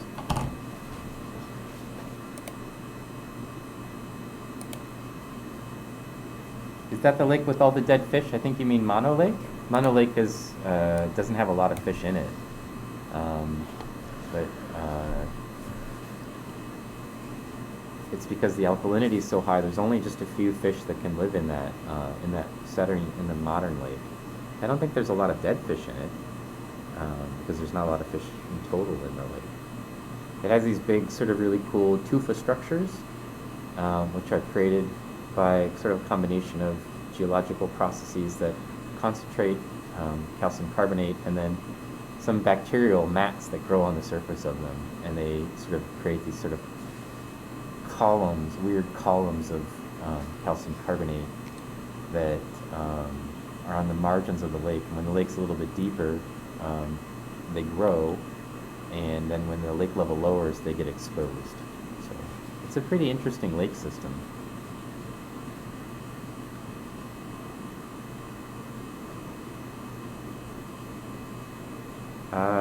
Let's see, there was a lake that had all these beached dead fish once. Probably you're thinking like the Salton Sea. That has a lot of dead fish in it regularly. That's over there in that area generally. I don't know, I'm not an expert in California lakes, just a couple of them. So how did I make the 3D model? The 3D model was made using a process called photogrammetry. I actually talked about it quite a bit on Saturday's stream, so you can go back and look at that VOD. I actually show the pictures and the actual process of making it a little bit, and talked a little bit about the software that we use to make it into a 3D model, and so that's a good stream if you want to just go back and check it out. It'll be around in my videos. It'll be the one right before this one.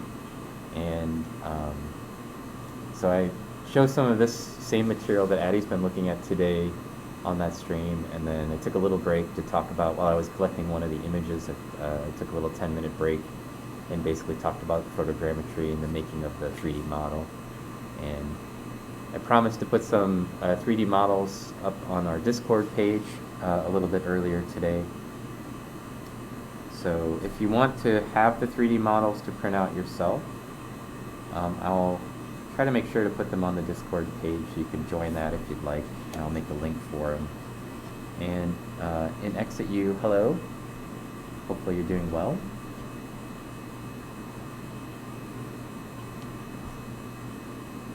What are we looking at, Eddie?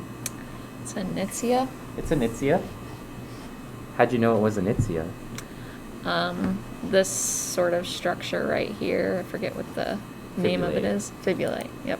Yeah, it's like a keel that the raphe is on.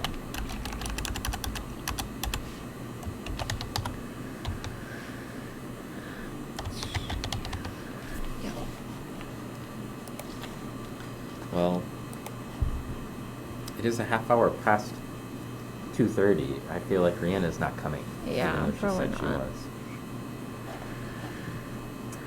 Do I have a link to my papers on Discord? You can actually get a link to most of my papers through ResearchGate. If you just scroll down to the About and click on the research picture, it should take you to ResearchGate with my profile, and most of my literature is on there, and you can download it for free. That's probably the easiest way to get most of it. And then stuff that's on there that's not completely accessible will say like request, and all you need to do is click that button, and then I will click a thing that says okay, and it will send it to you. So I think you have to have an account to request one, and maybe just to even download them, but they're free accounts. So you could pop on there and grab one of those from that site. I think probably the link for the actual article for it was on my Twitter page for a while, but I think maybe they only give out the first 50 copies or something, and then they make it so it's behind a paywall. So it's probably past that point. To publish that paper last year. So, but if you pop onto the Discord and ask me for a link to it, I can put a link on there as well, so I can just, get you access to it. Ooh, Gyro Sigma. Mm-hmm.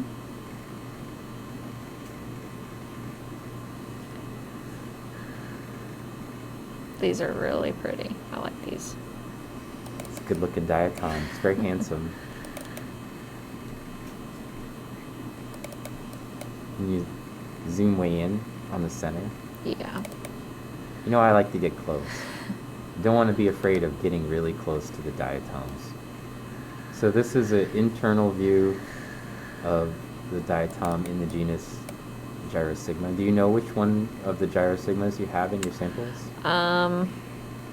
I can't remember which one it is. Usually but in it's North the America, same. it's like a cumulatum or a tenuatum. It's one of those two. And then there's like a Spenceri. There's only like, I don't know, a half dozen of them that are really common in North America. It's usually a cuminata, I think. Yeah. But I think I actually had this one for class. yeah, I think. I think so. Let me take a picture. Hope my diatoms are doing well. They're all dead, but the skeletons are there, and that's the best part. Do you have a link to the stream? Yeah, just go click on my thing, and then click on videos on Twitch, and it will have them there. And you can just click on the most recent one. So that's the easiest way to get to it. I can't really get to it from my phone very easily, but I guess if you're on the Discord, Lophius, I can also just put a link to it once the stream is over and I have access to a computer again. I didn't even bring in my laptop or anything today because I knew that we were just doing this and then going to the lab, and it's extra weight, and I didn't want to have to carry it around with me today. So, but I can get on the lab computer and post some links and get the 3D models on the Discord and that sort of thing after this is over. I'm going to the light microscope lab so I can prep some samples for a class where I'm going to have people look at diatoms, believe it or not, which almost never happens in classes that I have.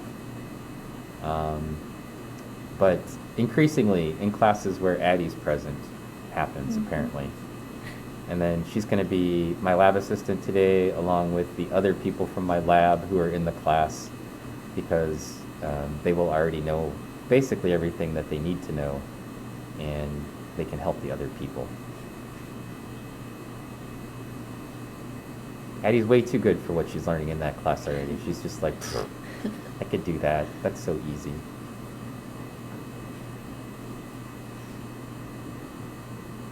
Great. It's always Hey. nice to have a refresher Yeah, that's not bad. on some of the terminology that you forget. The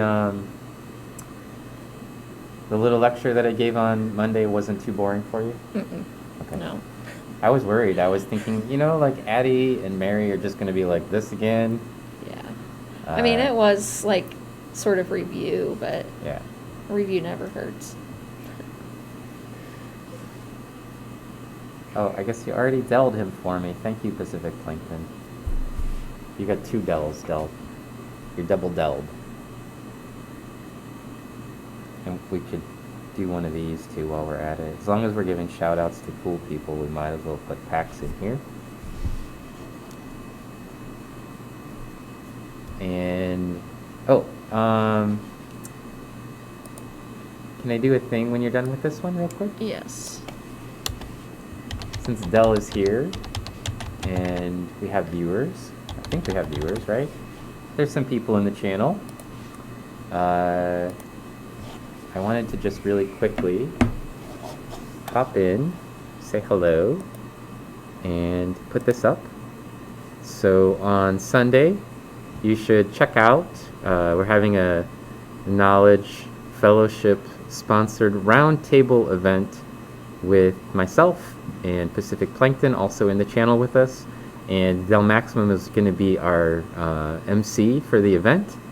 And Constababble, who is probably sleeping right now because she's in Australia. But the 3 of us will be on the panel, and then and Del will be our host. And he'll be asking us questions. We'll do a little science thing and talk about science in using Twitch and streaming science and science communication in general. And then we're going to have a little chat probably about like climate change, some other science things that we're all sort of engaged in. And then I heard we're going to play Jackbox or something like that afterwards. And I also heard Pacific Plankton's been training nonstop so she can win at the trivia game at the end, but we'll see what happens. All right, just wanted to stick in a little advertisement for my peeps right here while I have your attention, and hopefully you all have a chance to stop in and check out the panel.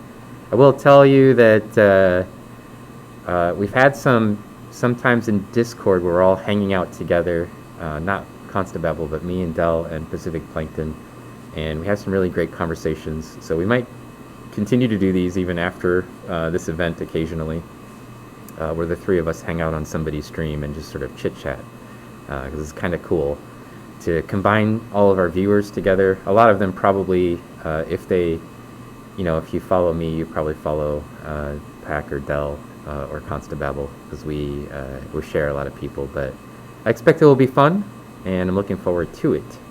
So there's a little bit of advertising I sort of snuck in, and we can go back to the SEM now. And Addie can take another picture if she likes. Sorry if I clip in. And then we're gonna probably stream for another 15 or 20 minutes, and then I've got to get ready for class. So we'll probably cut out after then, find somebody to raid, and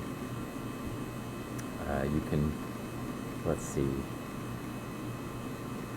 that'll be entertaining, hopefully. I don't know where Rihanna is, Micah. She said she was going to show up and at 2:30. She did say around 2:30, but I feel like 3:10 is pretty much after. If I was on a date with Rihanna right now, I would be leaving. I would be like, yeah, she missed that window. We're done. How long would you wait after a date? After somebody said they were meeting you at 2:30, how long would you wait before you were like, Dunsies, this one's a gone? No more than 30 minutes. 30 minutes, yeah. No Date's more over, Rihanna. We're not interested anymore. Yeah, time's worth something around here. I don't know. I would probably wait a little bit longer. I guess it depends on how interested I was in the person. But I sort of feel like maybe they should text me and let me know what's Yeah. going on, or else, But Rihanna has not done that, so sorry, Rihanna. I feel stood up now, and so does all of chat, apparently.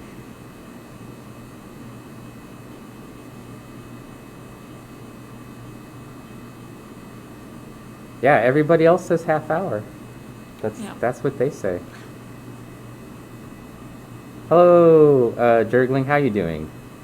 We'll give a shout out to Jurgling.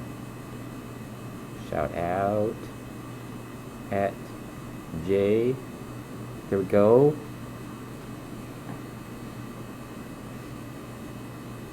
Yeah, everybody says half hour. Everybody in the channel has decided that they don't want to date you at this point, Rihanna. You stood us all up.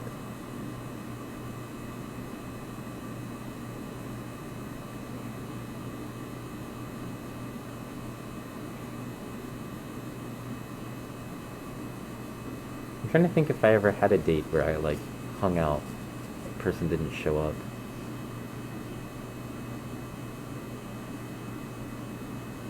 Well, on the bright side, I don't remember it, so it probably wasn't a big deal. But you should set some limit before you start the date. Like, okay, they gotta get here by this point or it's over.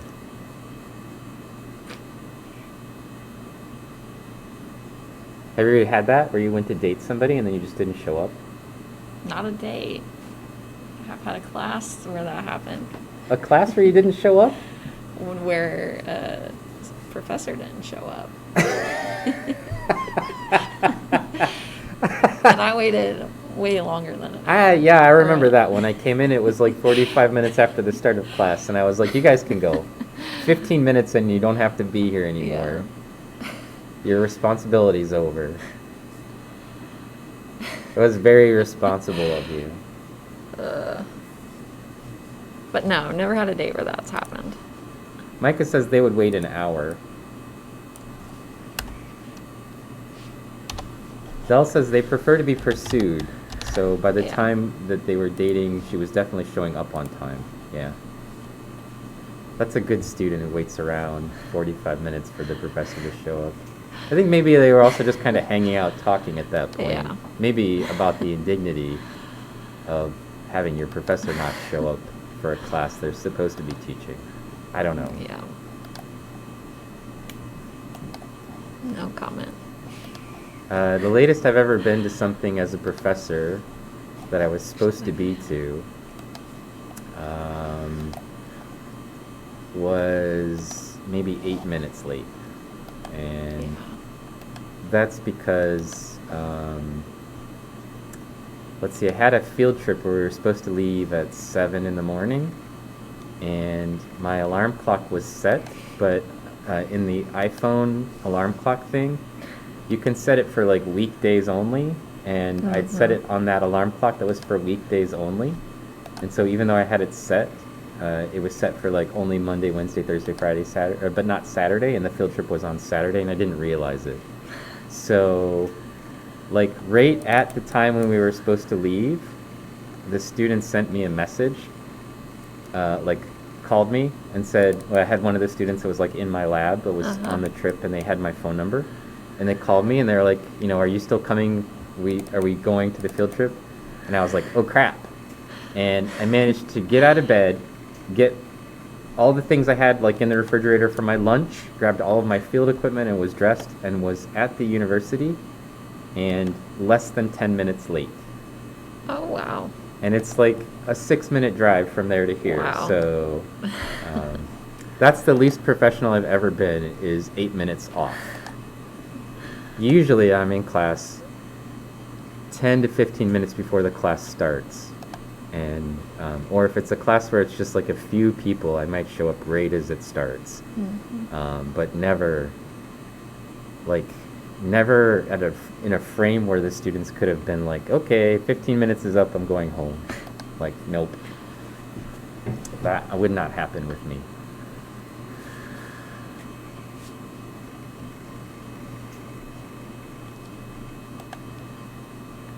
Do you think at some point when you're fully through with education that you'd want to be a professor? Is that in your plans? Or do you feel like you'd rather do something else? I mean, I've definitely thought about it, but I just don't know that I don't know that's something I want. Yeah. I'm just not I don't feel like I'm a teacher. I just don't have Me neither. that it's hard for me to explain things to people and be understanding, and You can't be understanding? I mean, I am, but sometimes it's just hard for me. You don't have to be understanding to students. Yeah. You can just be a jerk. That's the thing about being a professor. You can just sort of set your own Yeah. mood. I guess that's true. You could be a jerk. I don't recommend it, but I also don't recommend showing up 40 or not showing Yeah. up at all for a class. And Yeah. clearly, professors do that. Well, just put professors in quotes. Yeah. Yeah. But I don't know. It's not the. You know, the thing is, like, for me. I mean, I like teaching. I enjoy it. But it's not the part that I actually wanted to become a professor for. Like, the teaching aspect is sort of like bonus, maybe, Mhm. on my job. Like, I actually like this part, the part that we're doing right now. Yeah. Where we're, well, mentoring and doing research and discovery. Did you pull a Mallory? A reverse Mallory. Yeah. We've got a We're gonna 10-minute be here a photo. while. That's okay. Well, you could stop it if you don't want it, but I also feel like we could use this as our last photo. Yeah, let's just leave it. And then we could end the stream with this photo. Yeah. It's a nice one. Hopefully. And definitely. Yeah, I'd say it's just not like the thing that I was geared up to do, but I don't like to do a bad job at anything that I do. So I feel like I got good at teaching because it's part of my job that I should be good at. Yeah.